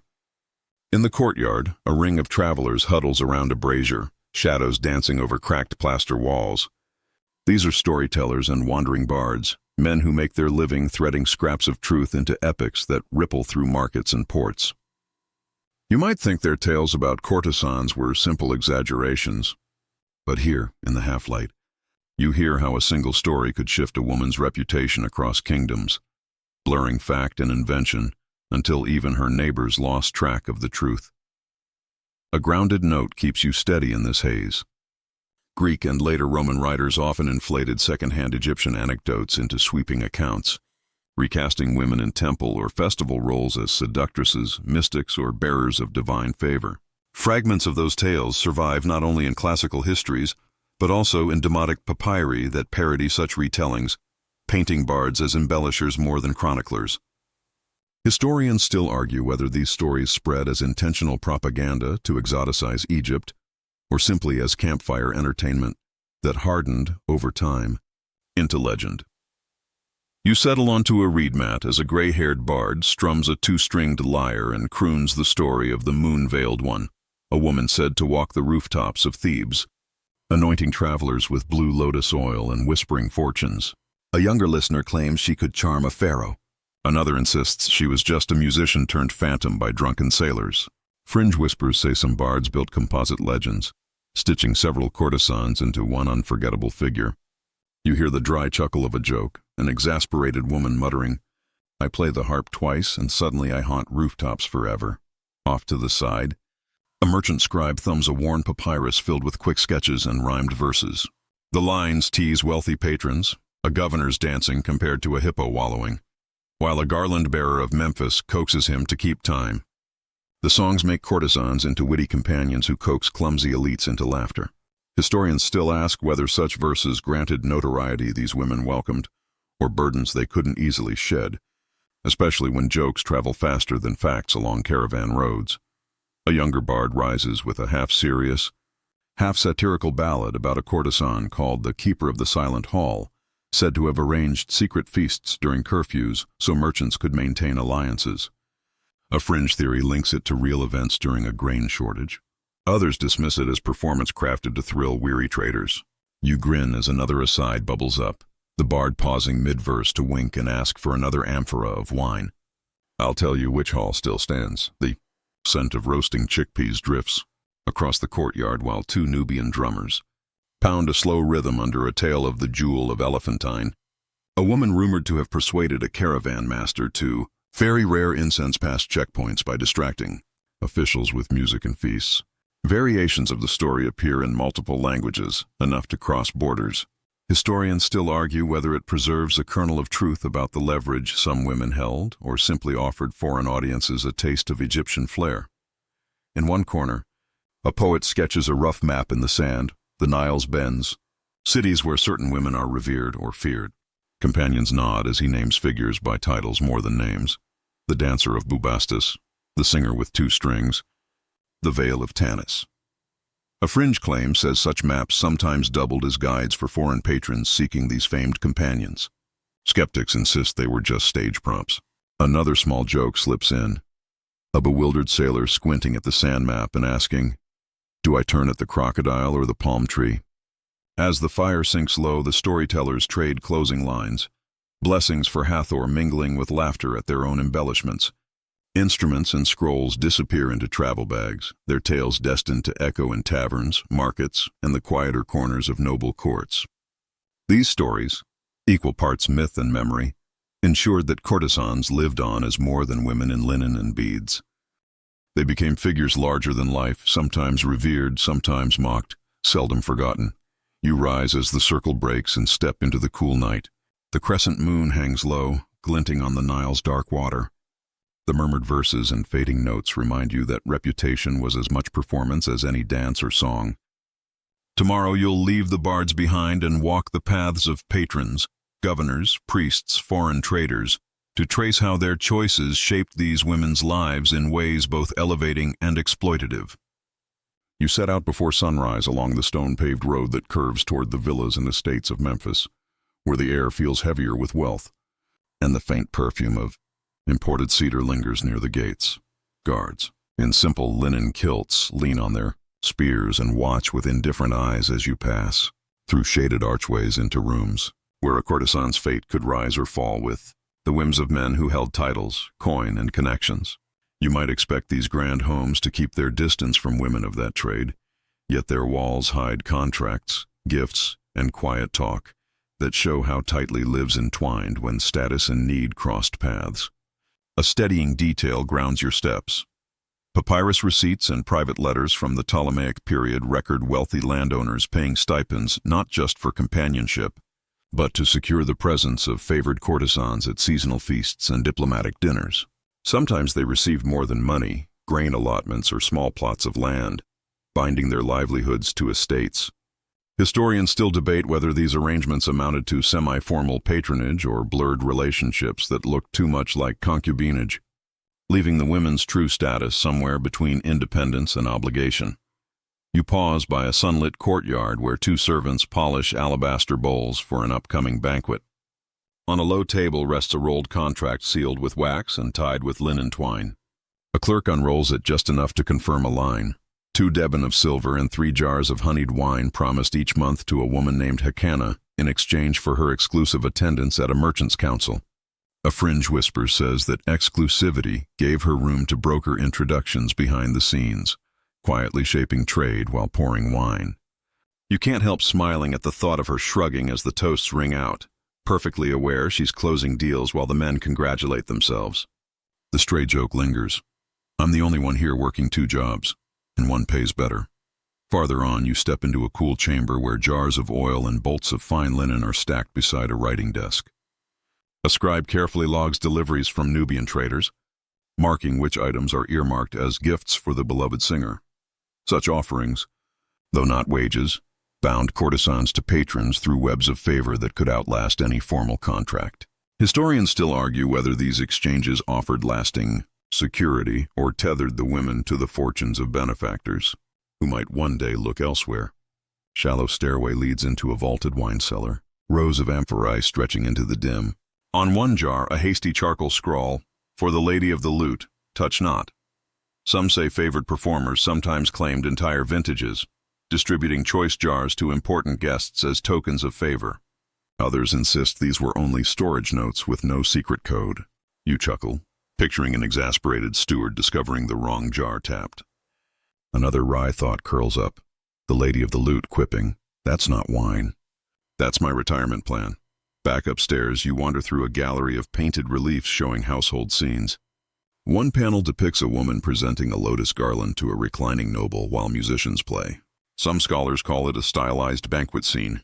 Fringe whispers suggest it quietly celebrates patron-courtesan bonds, immortalizing connections a household wished to display. Historians still debate whether such art elevated the women socially or merely folded them into a patron's curated image of refinement. In a smaller salon, 2 women sit on cushioned benches speaking softly with a middle-aged priest whose hands rest on a scroll. He slides the document across the table, rights to cultivate flax on a segment of temple land, in exchange for their presence at specific temple banquets. The agreement benefits them, but also anchors them to obligations they won't easily refuse. You can almost hear their mental arithmetic, counting amphorae of oil and bolts of flax against the cost of appearances, the time, the endless smiles. Historians still argue whether such arrangements secured genuine stability or dressed dependence in the language of generosity. Through an open window, The thin song of a reed flute drifts from a distant balcony where priests and visiting Greek traders recline with cups of beer and wine. Among them, a courtesan in pale blue linen gestures animatedly, her laughter carrying across the courtyard. A quiet rumor suggests women like her sometimes served as cultural translators, softening rigid negotiations between Egyptian officials and foreign merchants. The fleeting joke brushes your thoughts. I'm charging for the laughter, not the translation, she might tease, handing a hesitant envoy another cup. As dusk washes the estate walls in rose and copper, you notice a lone figure crossing a tiled walkway, bracelets catching the fading light. She slips into a colonnade toward the city, leaving a faint breath of myrrh behind. The villa quiets, its wealth and whispers settling into the night. Beyond the gate, the Nile air cools your face. The day's impressions linger. Courtesans bound to patrons by contracts, gifts, and mutual utility, their fortunes as bright and as brittle as the amphorae stacked below. Tomorrow, you'll follow them past the estates into ordinary streets where luxury gives way to anonymity and the hum of the city. You descend a sloping road into the city's heart, where the hush of polished courtyards yields to the rhythm of daily life. The smell of fresh bread and goat cheese mingles with river mud and cooking smoke. Stalls crowd the lanes, awnings patched with dyed scraps. Vendors call out prices for figs, linen, clay pots. Here, women who glittered at villas and festivals slip by in plain linen, blending with neighbors who know nothing, or pretend not to, of their evening worlds. You might think they existed only in perfumed halls, but here they barter like anyone else, eyes quietly alert for familiar faces. A practical detail steadies this scene. Ostraca and papyri from Oxyrhynchus record women known for entertainment work, buying food, firewood, and dye, sometimes pooling with neighbors to cut costs. Those same records show disputes with shopkeepers, overinflated prices, proof that a reputation for wealth didn't always prevent friction at the stall. You pause at a fig vendor where a woman in an ivory-dyed tunic haggles over a basket. She hands over a clay token stamped with a merchant's mark, a sign of ongoing credit. Some whisper that tokens sometimes carried discrete symbols identifying favored clients or suppliers, letting courtesans bypass long waits. Others say they were ordinary tally markers used by anyone with standing credit. A dry joke flickers. "Put it on my tab. I'll charm someone into paying later," she might murmur. Two women linger at a textile stall, testing the weave of muted green and blue linen. One fingers the threads for strength. The other slips a handful of remnants into a pouch. A fringe theory suggests courtesans collected such leftovers not only for mending but to barter small favors, weaving the scraps into bracelets for regular patrons. Skeptics shrug, practical bits for patching household clothes, nothing more. You grin at the thought of a man treasuring a bracelet of leftover cloth as if it were worth more than silver. By a pottery shop, a low wall blooms with chalk drawings and quick jokes. A stick figure dances beside an amphora. She charges more than the wine, but dances longer. Nearby, a frog wears a beaded necklace, a playful nod, some say, to a household spirit loosely tied to their lives. Historians still argue whether such graffiti mocked or celebrated their work. Either way, its presence suggests a familiarity that blurred ridicule and recognition. Near the square, a group of women sit beneath a palm awning sharing barley bread and a clay cup of beer. Their laughter rises above the fishmonger's calls, then dips when a priest passes, eyes narrowed, before vanishing into a spice shop. One rumor claims some women kept discreet ties with sympathetic merchants and scribes to stay ahead of complaints, making sure their names stayed off temple lists when tensions rose. Others believe they relied mainly on each other, keeping heads down and circles tight. The joke smooths the edge. "May the priest buy stale spices today," one might whisper into her bread. In the corner of the square, an apprentice carves hieratic signs into a thin piece of wood, copying a verse he heard a street singer perform.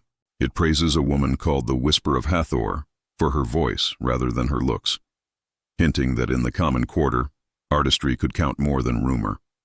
Historians ask whether such verses were spontaneous tributes or covert advertisements meant to drift through markets and catch a patron's ear. Past the square, a narrow alley opens into a courtyard strung with laundry lines. Assistants scrub linens in shallow basins, arms slick with soap made of natron and oil. A fringe account says some women quietly rented out laundry services to supplement their income, letting neighbors assume they were simple washerwomen rather than heads of a broader enterprise. You can almost hear them humming, turning a profit 2 ways at once. Another joke stirs. "These stains are from wine.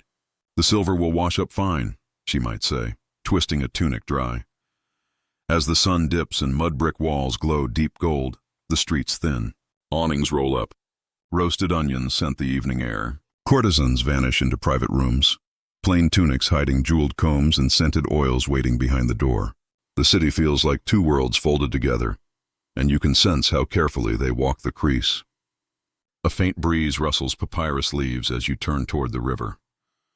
Tomorrow you'll leave the ordinary streets and trace how time itself reshaped these lives. Edicts, new rulers, and foreign habits altering what the women built. At sunrise, you follow the worn stone road toward the harbor district. The air tastes of salted fish and the sweetness of pressed figs. Ships with painted prows bob against the docks, sails casting long shadows over the busy quay. Voices overlap, Greek, Aramaic, Latin, each language bending how people speak about the women whose paths weave through markets and mansions. You might assume these shifts simply brought more patrons. But in truth, new rulers and laws bent their work into new shapes, sometimes opening doors, sometimes adding chains. A firm detail anchors your walk. In the Ptolemaic and later Roman periods, official edicts required entertainers and courtesans to register, paying levies in exchange for legal recognition and occasional access to magistrates when disputes arose. These systems could shield them from harassment, but they also made them conspicuous to tax collectors and civic authorities in ways earlier dynasties seldom demanded. Historians still argue whether such measures steadied livelihoods or painted targets for extortion. At the quay's edge, a tax clerk studies a waxed wooden tablet, stylus scratching names beside Greek letters and marks. Some say certain women sidestepped registries by serving as household entertainers without formal contracts, letting patrons shoulder levies indirectly. Others insist most complied. Registration, though costly, protected them from temple and civic pressure. The joke passes like a breeze. Pay the fee, dodge the priest, survive the year, a woman might mutter. Sliding over her hard-earned coins, you duck into a shaded warehouse stacked with amphorae labeled for Roman officials. A scribe adjusts his scroll, noting which allotments go to estates and which are marked as festival allocations. A phrase some scholars believe quietly covered compensation for registered entertainers. Others say it meant nothing more than ceremonial expenses. Historians still debate whether such euphemisms allowed women to receive official stipends without open acknowledgement, or whether they reflect mere bureaucratic fog. Farther along the street, a painted wooden sign hangs above a courtyard gate, its faded Greek letters reading, "House of Lyres and Laurel." Some believe such signs marked private music schools. Fringe voices suggest they also served as coded markers for courtesan-managed salons operating discreetly under the guise of cultural lessons. You trace the worn paint and feel the grooves of the carver's chisel, smiling at the thought of a traveler who enrolls for scales and leaves with far more than practice charts. Joke 2 slips in as you picture someone bragging later.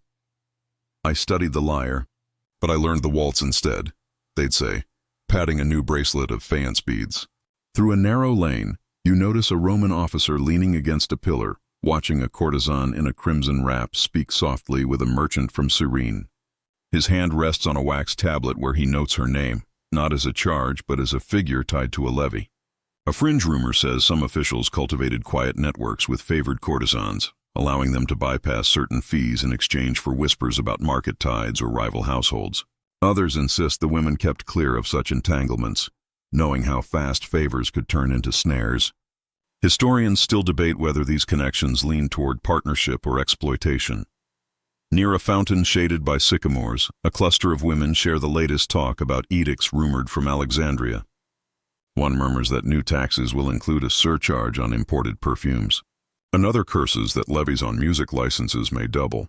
The whispers capture how foreign governance turned their livelihoods into shifting sums. Some adapted, seeking wealthier Greek and Roman patrons. Others pulled back, working in smaller circles to avoid official attention. You follow a winding alley where a sculptor carves small ivory charms, dolphins and shells, popular with Roman sailors. A fringe detail suggests courtesans gifted these trinkets to favored foreign clients as tokens of safe passage, a custom that doubled as subtle advertising along the docks. Others say they were simply fashionable baubles. Joke 3 stirs as you imagine a sailor waving a dolphin charm and boasting, "She swore it would bring good luck, but my boat still leaks." As afternoon wanes, you drift back toward the water's edge, the sun painting sails and stone facades in orange and gold. Cartwheels rattle, amphorae clink, and a chorus of tongues haggles in sounds seldom heard a century ago. These women, once framed only by local rumor, now live within a web of laws, foreign appetites, and changing economies that could raise or ruin them with a single decree. The tide laps softly against the wooden docks as you turn inland, following the flicker of lamplight toward quieter quarters. Tomorrow your steps will carry you into their final echoes, the tombs, relics and memorials that show how they were remembered, or forgotten, when their voices no longer blended with the city's hum. You leave the harbor and take a winding road past the city's gates, where the bustle of vendors and tax clerks thins into the hush of desert wind. The scent of wet reeds and faint lotus from the Nile lingers behind as the air turns dry, holding only the resin-sweet breath of distant chapels. Ahead, pale limestone cliffs rise in layered sheets, their shadows stretching long over the sand. Here, far from villas and markets, lie the last traces of the women you followed, scattered epitaphs, painted fragments, simple offerings, whispering how they were remembered, or how others chose to define them once their own words were gone. A steady fact anchors you in this stillness. Funerary stelae and tomb fragments from sites like Saqqara and Thebes show women linked to music, dance and companionship laid to rest with modest but notable honors, some named Beloved of Hathor or Mistress of Song. The titles echo their roles while softening the more worldly edges. Historians still debate whether such inscriptions reflect sincere respect, attempts by patrons to sanctify memory, or careful phrasing to make remembrance acceptable to neighbors and priests. Inside a crumbling chapel, a limestone stele leans against a wall, its paint faded but legible. May Hathor bless Nanau, whose laughter soothed the weary, and whose offerings lit the temple lamps. A fringe whisper suggests patrons sometimes compose such lines not only as tribute but to quietly display their own piety, tying their names to a woman whose generosity now lived on in stone. You trace the faint lotus beside her name and imagine the double purpose: honor for her, prestige for them. Joke 1 stirs as you picture a wealthy patron muttering, "She gets the blessing. I get the credit," while nodding at the mason's neat chisels. Beyond the chapel, painted plaster lies scattered in the sand, colors dulled by wind. One shard shows a hand strumming a lute, another carries a garland of blue lotus drifting beside a cup of wine. Some scholars think these were pieces of household shrines, later set near a burial by companions or apprentices. Others say they were banquet scenes repurposed as funerary offerings to echo life's joys. Historians still trade views on whether such artifacts reveal genuine affection or carefully staged gestures arranged by surviving patrons. Near a low cliff, a clay vessel holds dried petals and 2 faience beads, likely a simple grave gift. A fringe account suggests apprentices often made these offerings themselves, honoring the women who taught them music, manners, and how to endure. Skeptics say such tokens were common custom, no different from bread or beer left for any ordinary soul.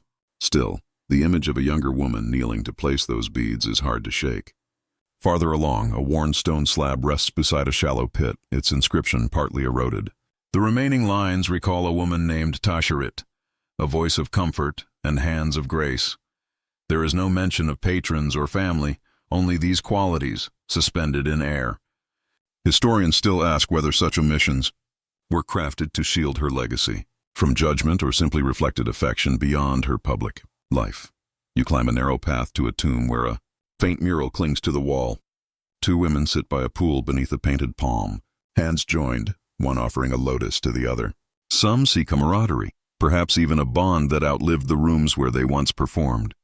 A fringe whisper claims such scenes hint at partnerships in burial as in life, women choosing remembrance beside their closest allies rather than patrons or kin.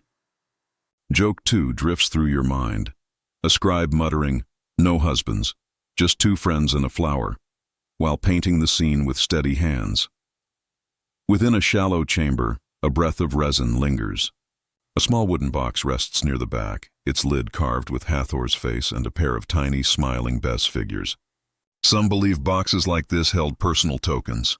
A wig comb, a string of beads, perhaps a favorite line of song curled into papyrus. Others suspect patrons commissioned them as final gifts to display generosity one last time. Historians still argue whether such keepsakes were true mementos or props crafted to soothe the living more than honor the dead. Stepping back into open air, the desert wind grazes your cloak and carries a faint rustle of papyrus reeds from the river far below. The cliffs glow pink in the sinking sun, their layers catching light like pages closing. These last echoes, etched in limestone, scattered in sand, tucked into simple vessels, speak of women who lived lives as layered as the land itself.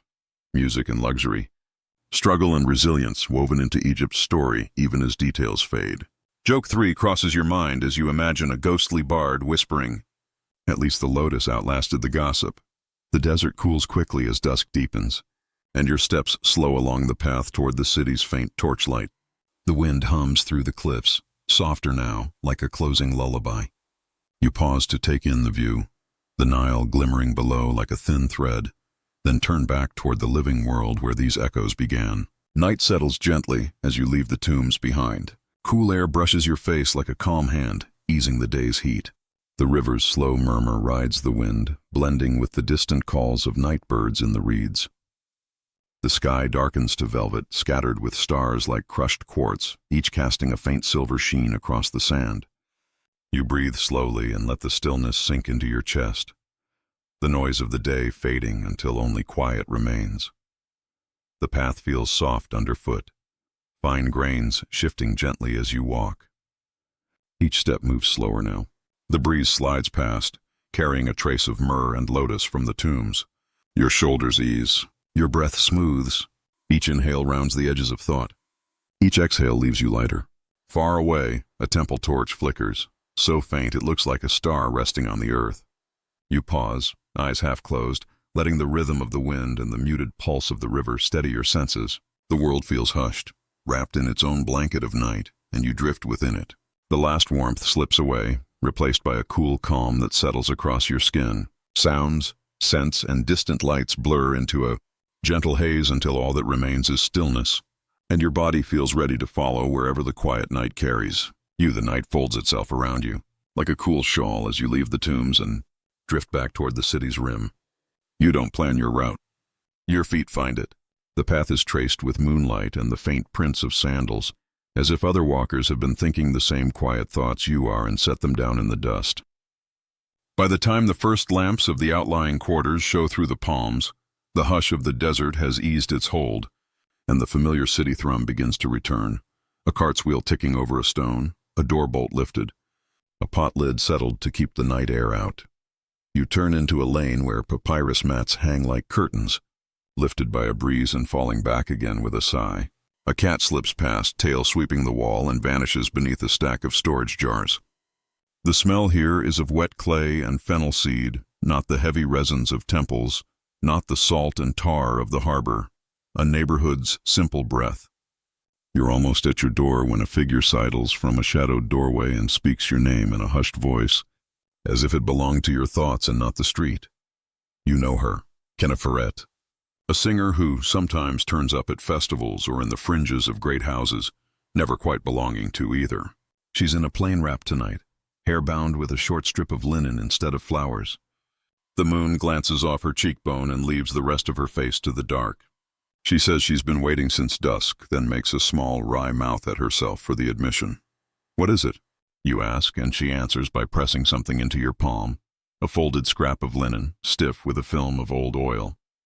Inside is a thin sliver of wood, light, brittle, cut like a reed tally. Someone has incised a line of signs along it, faint grooves you can feel more than see. Where did you get this? You ask. From a woman who asked for you, she says. She wouldn't give a name. She had the look of the villas about her, and dust from the road on her hem. She said to put it in your hand and say, "Do not seek the temple. Look where the river meets the garden walls." The line of signs scratches your skin while you turn the words in your head. They make an easy riddle if you want them to. They also make a difficult one if you've learned what the river can mean and what gardens can hide. Kennifer watches you read what isn't written, then looks away, as if to loosen your thoughts from being watched. I came, she says simply. I'll be at the fig seller's bench at dawn if you need me. You nod, and she steps back into the dark and is gone. You slip the tally into your sash and stand still for a moment more, listening to the lane breathe. Inside, your room holds on to the day's warmth. Your lamp makes a soft circle on the floor and leaves the corners tonight. You lay the tally by the lamp and study it. The incised marks aren't a scribe's neat hand. They're the careful work of someone who learned later, or in secret, or in haste. Not Greek letters, not the flowing curves of Demotic. More like marks from a counting board, yet there is a rhythm to them, a repetition at intervals, a pattern of threes. You've seen that cadence in songs and in ledgers where someone wanted to hide a truth in the folds of ordinary lists. You tuck the tally under the lamp's saucer to keep it warm and pliant, then stretch out on the mat, the scent of lamp oil and papyrus still in your hair. Sleep catches you in a shallow net and lets you drift in and out. When it finally arrives, it brings a dream of garden walls along the river, the kind built by men with money to keep their laughter in and the city out. A gate stands open just wide enough for two people to pass if they turn their shoulders. You and someone else, a woman with a bell on her ankle, step through. The bell is silent, but you hear it anyway. Dawn is a pale wash on the stone when you wake. The tally is where you left it. Your hand aches where the grooves pressed. You wash your face with cool water, bind your hair, and slip into the lane while the sky is still deciding its color. At the fig seller's bench, Kennifer sits with her chin cupped in one palm and a sleepy smile she doesn't waste on the world unless it's earned. She hands you a piece of bread warmed on a griddle plate and the heel of a fig, sweet and seedy. You'll want the South Bank, she says, answering the question you haven't spoken. There's a stretch of old gardens there, walls half fallen, half new. The river drinks at their feet when it swells. How do you know? I used to sing there, on quiet evenings, the kind of quiet that's bought, not gifted. You thank her and set out with the city slowly waking at your back. The sky lifts its light inch by inch. Wooden gates creak. A scatter of doves lift and settle again on a roofline. You cross the bridge with cart drivers who smell of straw and sleep. From the center, you look downriver and find a line of green along the bank where gardens hide behind walls. The river glances off their stones, making light where there ought to be shadow.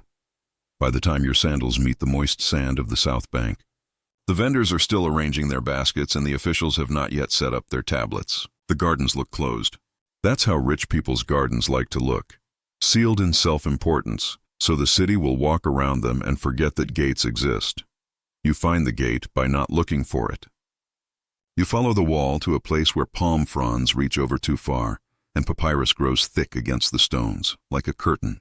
Behind the green, a narrow doorway, not much higher than your shoulder. The lintel is scuffed by many heads. The jambs are worn where fingers have pressed. You duck and step inside into a lane between walls, then through an arch into a larger court. The ground is packed earth swept. Date palms throw long stripes. Water murmurs somewhere close. On a stone bench sits a woman in a pale wrap that doesn't call attention to itself until you notice the edge binding. A stitched pattern of tiny blue diamonds that only someone with a trained eye would pay for. Her hair is braided simply, her bracelets quiet against her wrist. She stands as if greeting a guest she has greeted before. "You came," she says. "You sent for me." You answer. She nods toward the bench. Sit and let the river do what it always does. Listen to people who think it keeps their secrets. You sit and wait for her to decide how the world will shape itself. She touches the bench with her fingertips, as if reading it.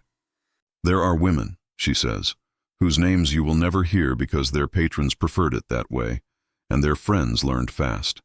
There are others whose names traveled, turned into praise or joke.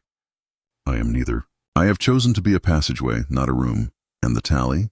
You ask. "A map," she says. "Not to places, to debts, to promises, to the things that make people's hands shake when they put their names on clay." She nods toward the water and you hear it then, the soft clink of a small boat against a stone step. You rise together and follow the sound through a thicket of papyrus. Beyond is the river, as promised, wearing the morning without fuss. A low stair leads to the water, and at its base sits a boat no wider than your outstretched arms, with a boy holding its rope, eyes steady and patient as a stone mason's. Downstream, the woman says. There's a wall with a broken corner. The tally fits the gap like a tooth in a jaw. Set it there, then wait. That sounds like a charm, you say. A charm is just a promise made to a place, she replies. This one is owed a promise. You and the woman climb into the boat. The boy pushes off without a ripple that isn't river-made. The current takes you as if it has been told to be kind. The woman says nothing more, but the water speaks in small voices. A brush of reed, a fish's back breaking the surface, a far cry from a quay where someone has already begun to sell. The walls of the garden slide by, white and pale ochre, patched here and there where new money took over from old. You see the broken corner before the woman points. The bricks, once fitted like a thought, have eased apart where roots pried them over years. A small wedge-shaped gap gapes at knee-height. You kneel, draw the tally from your sash, and turn it in your hand until the grooves align with the fractured edge. The wood slips in and holds with a snug, improbable fit. It looks like nothing at all, a sliver of wood carelessly stuck in a wall. But you feel it, a barely there loosening under your palm, as if a held breath has been let out. Now, you ask. Now, she says, and you wait. A man's voice carries from within the garden, not loud, not hurried, someone reading a list aloud to himself, checking, measuring his day. Then another voice, lower, a woman's, making a correction. Not gentle, not unkind, just specific. The voices pass close to the broken corner and move on. The boy glances upriver, ears cocked for a signal not meant for him. You are about to ask the woman whether the river has listened enough when the boat nosedives toward a shallow eddy and bumps the wall. The tally wobbles, then settles again. You press it with one finger and something shifts behind the bricks, a latch or a wedge. The woman reaches through the papyrus and pulls on a small stone that looks like a piece of riverbed lodged in the wall. It slides out, smooth with use, and leaves a hand-width cavity. Inside, wrapped in waxed linen, is a scroll. Not official, no ribbon, no scribe's clean edge. A private thing, meant to travel hidden. You ease it free and place it in your lap. If I open it, you say, I know something I can't unknow. If you don't, the woman replies, you will keep walking all the same. Choose which weight you prefer. You break the wax with your thumb. The scroll doesn't crackle. It's been oiled by careful hands. The hand that wrote it belongs to someone who learned letters while wrangling other work. Firm strokes, a few pauses. The words are not a song. They are lists of names and numbers. Stipends set against months. Jars of wine against visits. Grain against seasonal attendance. Some lines carry the neat marks of sums made and checked. Others carry the small, intimate note of additions. Child sick, 1 jar oil. Sister's dowry, 2 Debin loan. Garden repairs, done. It's the names that stop you. You know, you've heard them murmured over figs or praised in baths, or hissed through teeth by men with more coins than patience. There are also names you haven't heard, women who kept themselves out of the mouths of others. Next to each name, the ledger shows a line of reckonings. What she gave, what she agreed to, what was given in return, what was kept back. It's a map of the city's unspoken scaffolding. You look up. The woman watches your face, not the scroll. She knows the moment when a thing turns from curiosity to responsibility. Why me? You ask. Because you listen to rooms. Because you speak like a scribe and walk like someone who remembers dirt. Because you do not pretend the spaces between words are empty. You hold the scroll up. Who wants this? And who wants it hidden? Exactly, she says. And for the first time you see something like a smile cross her face. There's another. In the north quarter. Not a ledger. Let us say, a companion to this one. One without numbers, only messages. Coded in the first words of lines. In the way a letter leans, in which words are chosen when another would do. Find it, and these names will have context. And maybe protection. Protection from whom? From favor that curdles, she says. From the kind of pity that becomes a chain. From men who remember gifts and forget promises. You roll the scroll back up and slide it into your sash. The river licks the boat's rim as if to say it has done its part and will take no blame for what comes next. The boy nudges you toward the stone steps with a toe and a look that says he has already forgotten you. Good. Let the river conspire with forgetting when it is useful. Back on the bank, the woman leads you along a narrow path beneath the garden wall until you emerge in a lane where traders are beginning to lay out their goods. She stops, turns her palms up, empty. We don't meet again, she says, not cruelly, not kindly. But you'll see the edges of me in the city. In the way someone looks over her shoulder. In the small scold a woman gives a man when he calls her by a name that isn't hers. You want to ask who she is. You swallow the question. She sees the swallow and approves of it. Permission sits briefly between you like a pebble set on a threshold. Then she is walking away, quickly, with the gait of someone who doesn't leave room for second thoughts to catch up. You take a breath and set your feet toward the north quarter, where streets run tighter and walls climb close to keep shade and secrets. You pass through the market's lifting voices and into lanes where scribes rent out their hands by the hour. There's a place you know behind a pottery kiln, where a man named Mena copies letters into clean script for those who cannot afford a wealthy hand. The kiln hisses a soft, steady exhale. The courtyard smells of ash and damp clay. Mena sits with his back to a wall, legs out, stylus like a twig between fingers stained darker than any ink. He greets you like the old friend you've never been and waits you out. You open your sash, set the ledger on your lap without laying it bare, and say, "What do you know of messages that are not written where you think they are?" He grins under his breath, barely disturbing his face. "I know that a lover's apology can be hidden in the first letters of a line. I know that a plea can be hidden in the third word of every fifth sentence. I know that a warning can sit in a poem where every line is one word too long. And in women's songs?" You ask. He nods. They're masters of hiding in plain sight. Too many ears pick their songs apart for meaning they never meant, so they put the meaning at the edges. You pass him the tally first. He runs a thumb over the grooves. "A counting song," he says. He hums under his breath and taps the wood with his fingernail. 3 beats, a pause, 3, a longer pause.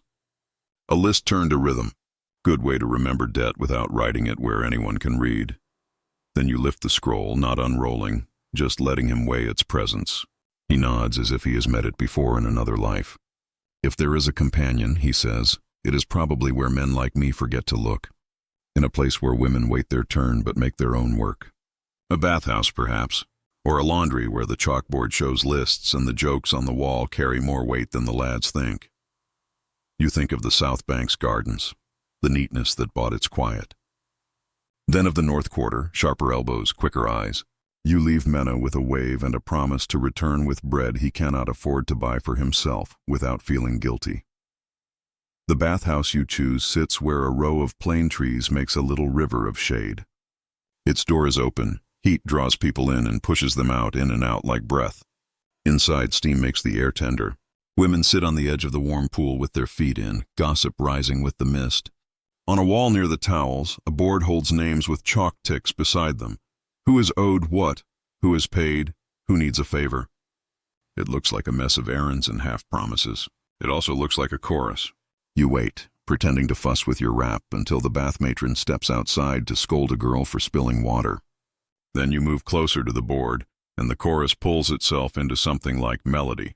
It's in the first letters of each name, you see, not in the chalk strokes that mean jars or coins. Each line begins with a letter that isn't the person's name at all. A pattern emerges every 10 lines, a phrase knotted through the first strokes, "seal at dawn." Then the next block, "honey for friend." Then another, "do not sign for him." It continues, an instruction in fragments, a record of what to do when, of who to trust, of which house to avoid when the taxmen are in a mood.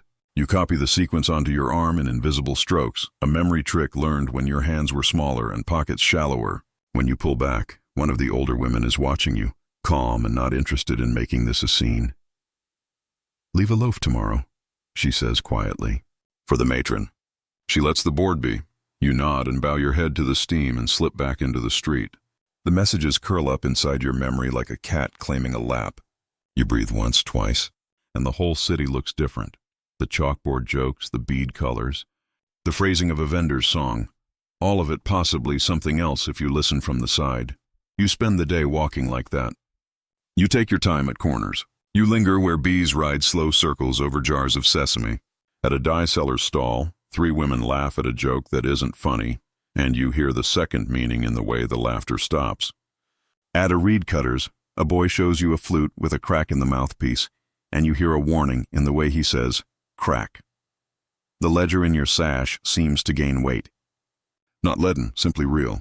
Real enough to leave bruises by day's end if you let it. A charm is just a promise made to a place, she replies. This one is owed a promise. You and the woman climb into the boat. The boy pushes off without a ripple that isn't river-made. The current takes you as if it has been told to be kind. The woman says nothing more, but the water speaks in small voices. A brush of reed, a fish's back breaking the surface, a far cry from a quay where someone has already begun to sell. The walls of the garden slide by, white and pale ochre, patched here and there where new money took over from old. You see the broken corner before the woman points. The bricks, once fitted like a thought, have eased apart where roots pried them over years. A small wedge-shaped gap gapes at knee-height. You kneel, draw the tally from your sash, and turn it in your hand until the grooves align with the fractured edge. The wood slips in and holds with a snug, improbable fit. It looks like nothing at all, a sliver of wood carelessly stuck in a wall. But you feel it, a barely there loosening under your palm, as if a held breath has been let out. Now, you ask. Now, she says, and you wait. A man's voice carries from within the garden, not loud, not hurried, someone reading a list aloud to himself, checking, measuring his day. Then another voice, lower, a woman's, making a correction. Not gentle, not unkind, just specific. The voices pass close to the broken corner and move on. The boy glances upriver, ears cocked for a signal not meant for him. You are about to ask the woman whether the river has listened enough when the boat nosedives toward a shallow eddy and bumps the wall. The tally wobbles, then settles again. You press it with one finger and something shifts behind the bricks, a latch or a wedge. The woman reaches through the papyrus and pulls on a small stone that looks like a piece of riverbed lodged in the wall. It slides out, smooth with use, and leaves a hand-width cavity. Inside, wrapped in waxed linen, is a scroll. Not official, no ribbon, no scribe's clean edge. A private thing, meant to travel hidden. You ease it free and place it in your lap. If I open it, you say, I know something I can't unknow. If you don't, the woman replies, you will keep walking all the same.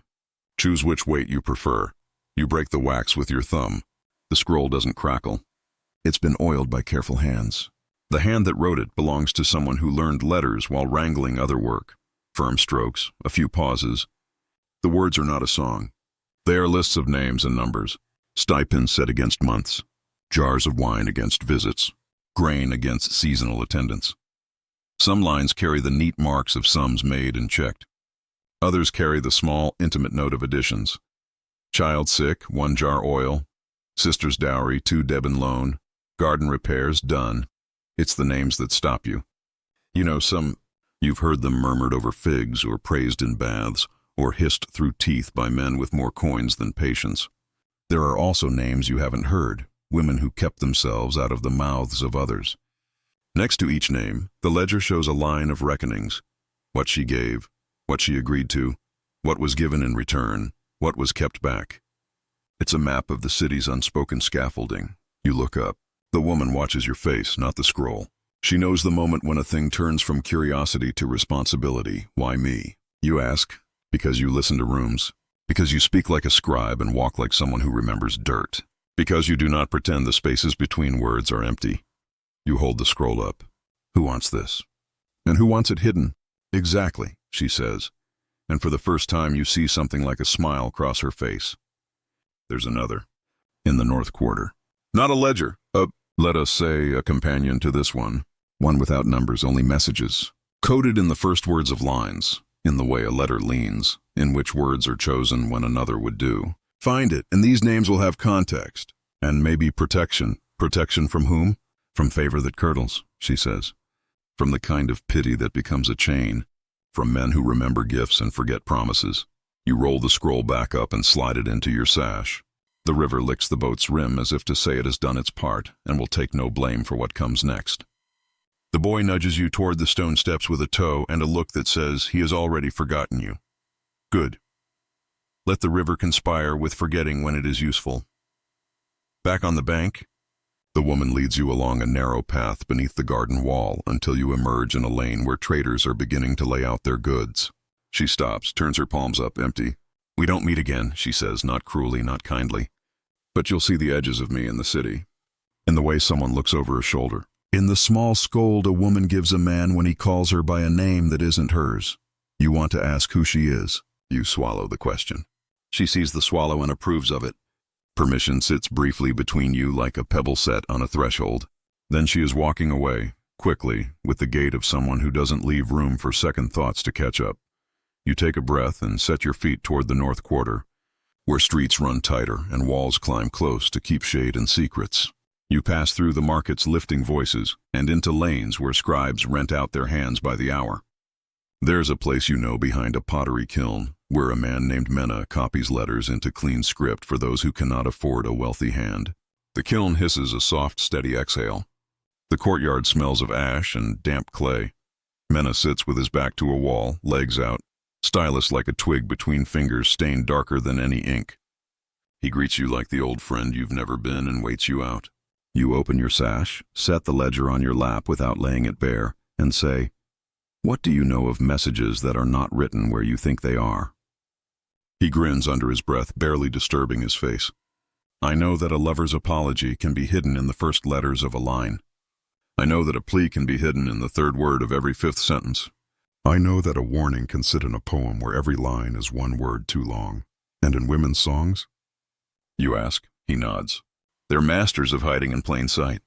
Too many ears pick their songs apart for meaning they never meant, so they put the meaning at the edges. You pass him the tally first. He runs a thumb over the grooves. "A counting song," he says. He hums under his breath and taps the wood with his fingernail. 3 beats, a pause, 3, a longer pause. A list turned to rhythm. Good way to remember debt without writing it where anyone can read. Then you lift the scroll, not unrolling, just letting him weigh its presence. He nods as if he has met it before in another life. "If there is a companion," he says, "it is probably where men like me forget to look. In a place where women wait their turn but make their own work. A bathhouse, perhaps, or a laundry where the chalkboard shows lists and the jokes on the wall carry more weight than the lads think." You think of the South Bank's gardens, the neatness that bought its quiet. Then of the North Quarter, sharper elbows, quicker eyes. You leave Mena with a wave and a promise to return with bread he cannot afford to buy for himself without feeling guilty. The bathhouse you choose sits where a row of plane trees makes a little river of shade. Its door is open, heat draws people in and pushes them out, in and out like breath. Inside, steam makes the air tender. Women sit on the edge of the warm pool with their feet in, gossip rising with the mist. On a wall near the towels, a board holds names with chalk ticks beside them. Who is owed what? Who is paid? Who needs a favor? It looks like a mess of errands and half-promises. It also looks like a chorus.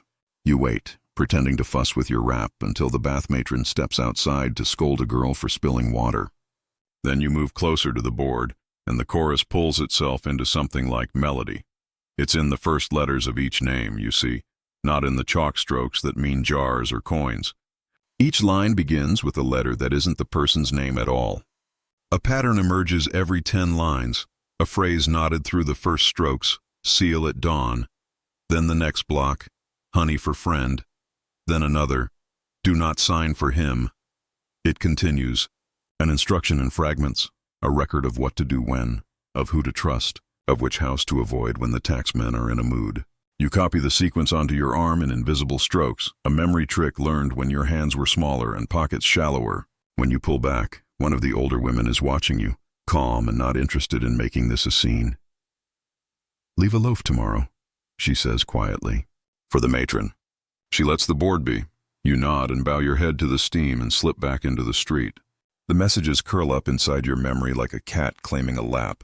You breathe once, twice, and the whole city looks different. The chalkboard jokes, the bead colors, the phrasing of a vendor's song. All of it possibly something else if you listen from the side. You spend the day walking like that.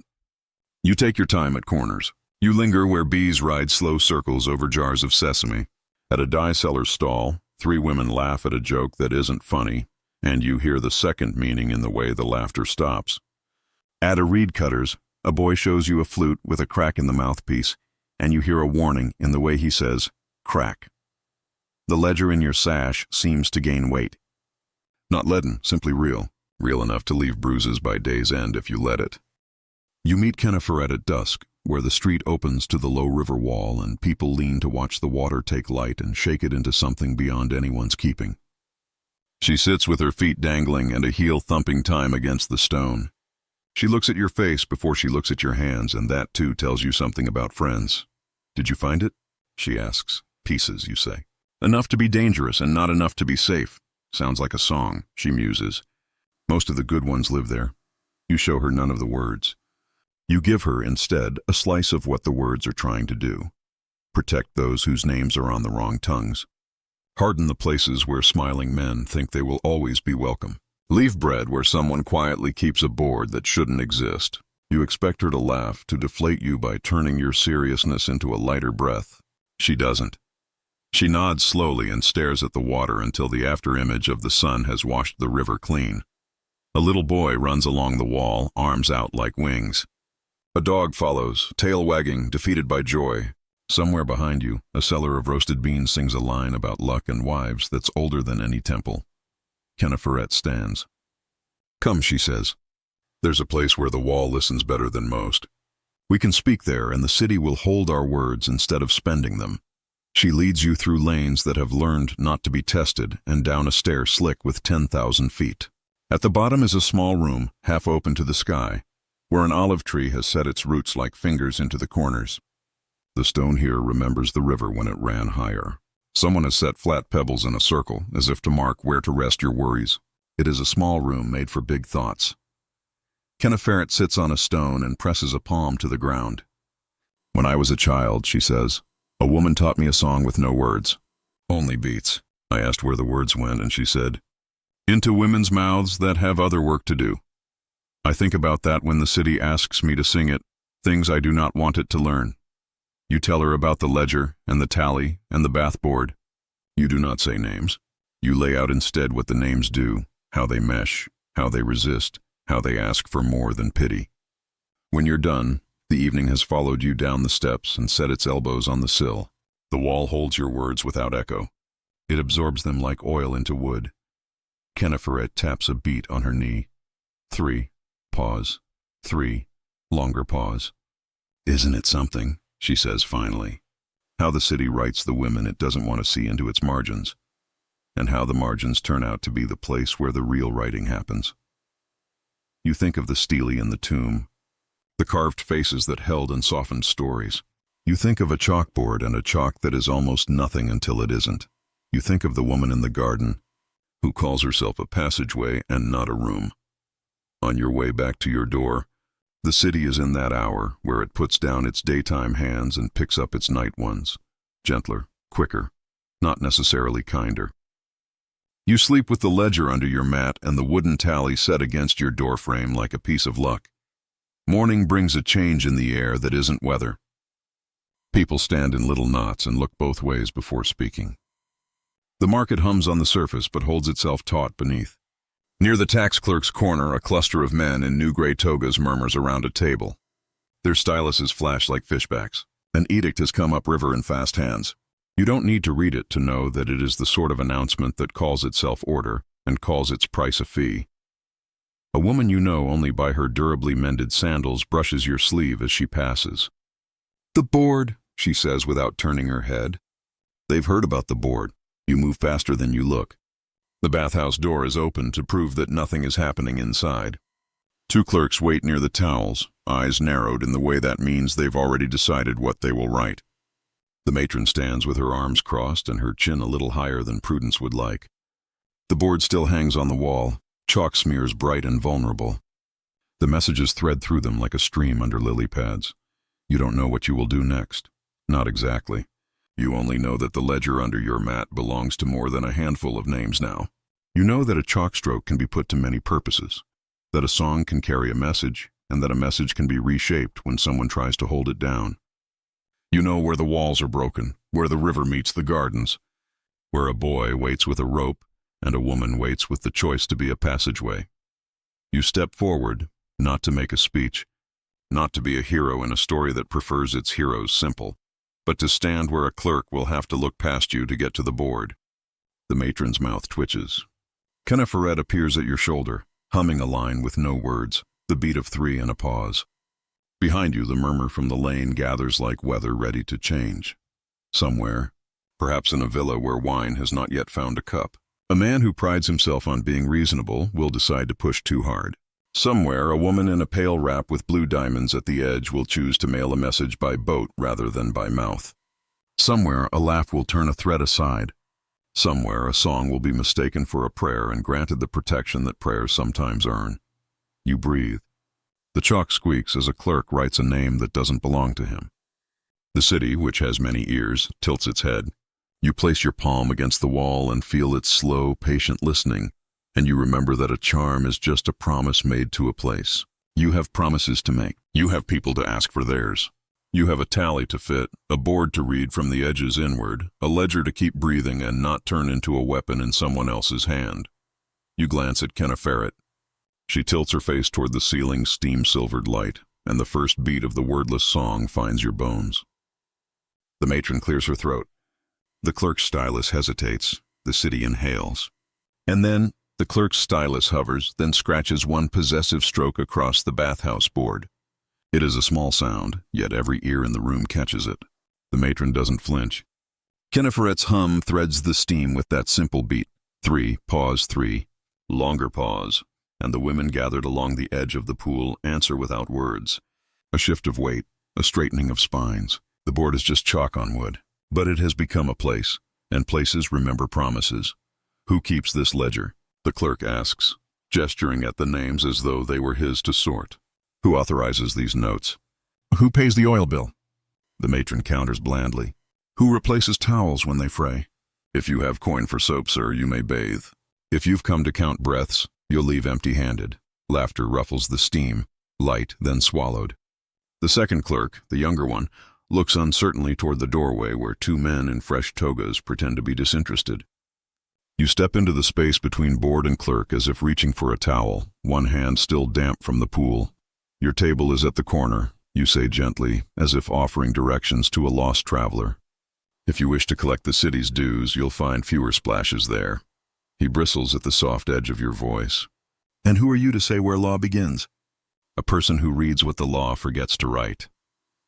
You slide a palm along the board's frame and feel the notch where the grain has worn smooth beneath years of thumbs. Chalk dust clings to your skin. If you rub out those names, their work won't vanish.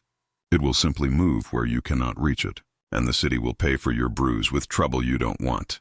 He draws a breath to make a speech he will later wish he'd phrased more cleverly. Before the first word lands, the bathhouse door eases wider. A woman steps inside, her wrap plain, her bracelets quiet.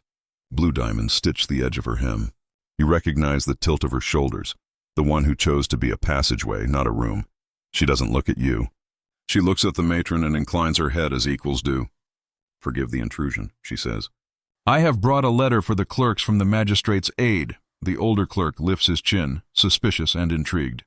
She hands him a folded tablet, wax-sealed with a signet that matters.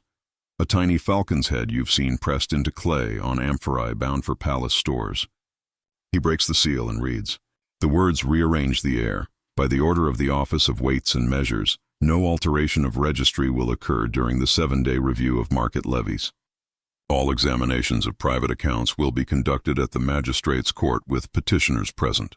Complaints collected outside the court are to be considered rumor until sworn. A neat knot, legal enough to slow things without promising anything grand. It buys time. It buys distance from humiliation. It buys most of all a door that can close against uninvited hands. The older clerk scowls. Where was this order posted? The passageway woman smiles the way people smile when they've already walked the length of a day and circled back to meet you at your first step. At your table, I believe, she says. Perhaps you were bathing. A ripple of laughter, small and disarming. The younger clerk, grateful for a path that lets him retreat without losing his face, bows, awkward, earnest. We will return to the court, he announces with manufactured dignity. Petitions may be brought there. The board, he glances at the matron wisely, will remain for the sake of household order. And of clean towels, the matron adds, to polite chuckles that turn the moment from conflict to closing. The clerks leave, the togas in the doorway sliding off after them like loose lids. The bathhouse exhales. Kenneferet ends her hum with a soft tap against her knee and looks at you as if to say, "Not bad for a morning's work." The passageway woman's gaze finds yours across the steam. She tips her head, not a nod, not a bow, an acknowledgement that a line has been crossed without spilling anyone into the river. Then she is gone, as if she had simply been a breath the room took and let go. You linger to help re-chalk the ticks that the clerk smudged, careful to keep the first letters where they belong. Seal at dawn. Honey for friend. Do not sign for him. When your hands are white with chalk, the matron presses a loaf into your palms, the one you promised. Come back as a gift you didn't expect. Take it, she says, for the boy who holds the rope, for whoever holds it next. Outside, the city resumes its music, pots closing, carts trundling, a fishmonger's praise of himself. The sun climbs, but its heat is kinder today. You and Kenneferet cross the square, passing a wall freshly chalked with a frog in a beaded collar. Someone has written beneath it, "She dances longer." Someone else has added in faint small letters, "She eats first." "Come to Mena," you say, and Kenneferet falls into step. The scribe looks up from a slate and waves you in like errant cousins. You lay the loaf on his bench and the ledger in his hands. Between mouthfuls of bread and gulps of water, you explain how the messages carry themselves, how a tally becomes a key, how a wall asks to be promised a charm. He listens the way good readers do, eyes on your mouth, not on the scroll. When you finish, he runs his thumb along the ledger's edge and then sets it on a table that looks like every table and none of them at once. "We'll make two," he says. "One that breathes, one that sleeps. The breathing one we dress in a common robe, cut like a festival recipe or a hymn. The sleeping one we fold into the wall. It takes 3 days and the patience of fruit sellers, neighbors, a patient potter who lets you use his back room, and a girl who carries news faster than a magistrate's runner and with more discernment." Mena copies the essential names and balances onto a broad sheet of papyrus that he then slices into thin, even strips. He weaves the strips with reeds to make a mat that looks like any other hung to dry across a door. The sums are there, written in the slight angle of each reed, in which strip crosses which, in the precise count of spaces between knots. A house with one of these mats will always have shade, and shade, like silence, is a promise. The sleeping ledger, the original, you return to the river garden with the boy and the boat and the broken corner. Only now you leave the tally in place, then slide the scroll deeper into the cavity and set a smooth stone behind it. One promise for another. If one is taken, the other will pull an alarm in a place only the river hears. The wall is warm under your palm. When you press your hand flat to it, you feel the hum of a city listening and pretending not to. It would be an easy story if it ended with a proclamation, a procession, a hero. The city recognizes a different shape of ending, the one that repeats until it becomes ground. Small changes ripple outward. A tax clerk, not the older one, begins to look the other way when he sees a woman with a blue thread hem carrying a basket of oil. A scribe's wife hangs a reed mat with odd spacing across her door, and no one inquires why the shade is so particular.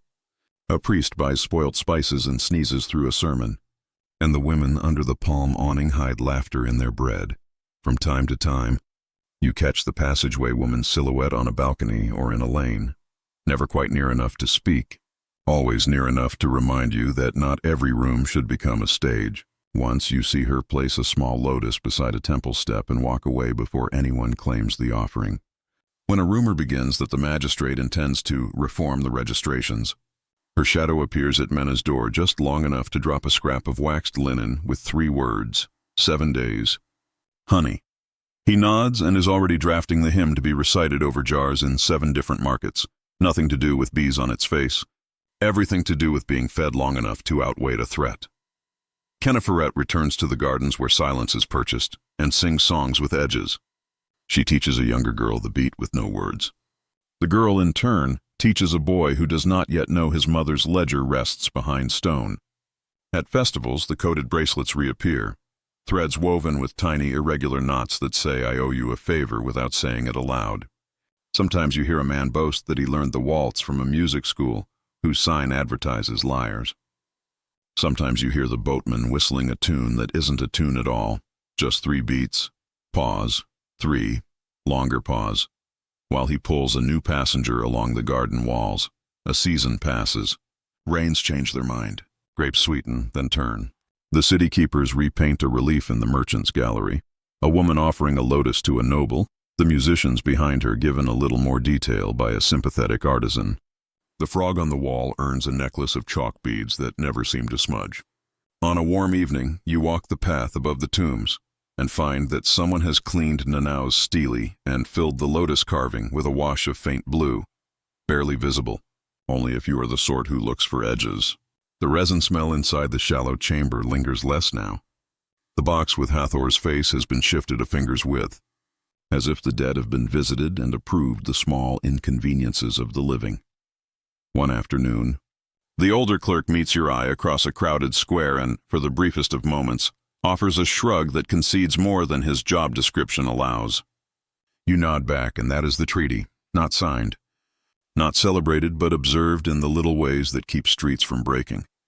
On the last night before the heat loosens and the wind returns from the north cooler by a breath, you and Kennefret sit on the river wall. Lamps salt the darkness along the bank. The reed mats in doorways stir like quiet flags. She splits a fig and hands you the half with more seeds. Do you think it will hold? She asks. What, you say? The wall, the board, the mat, the promises. The city? She smiles into her cup.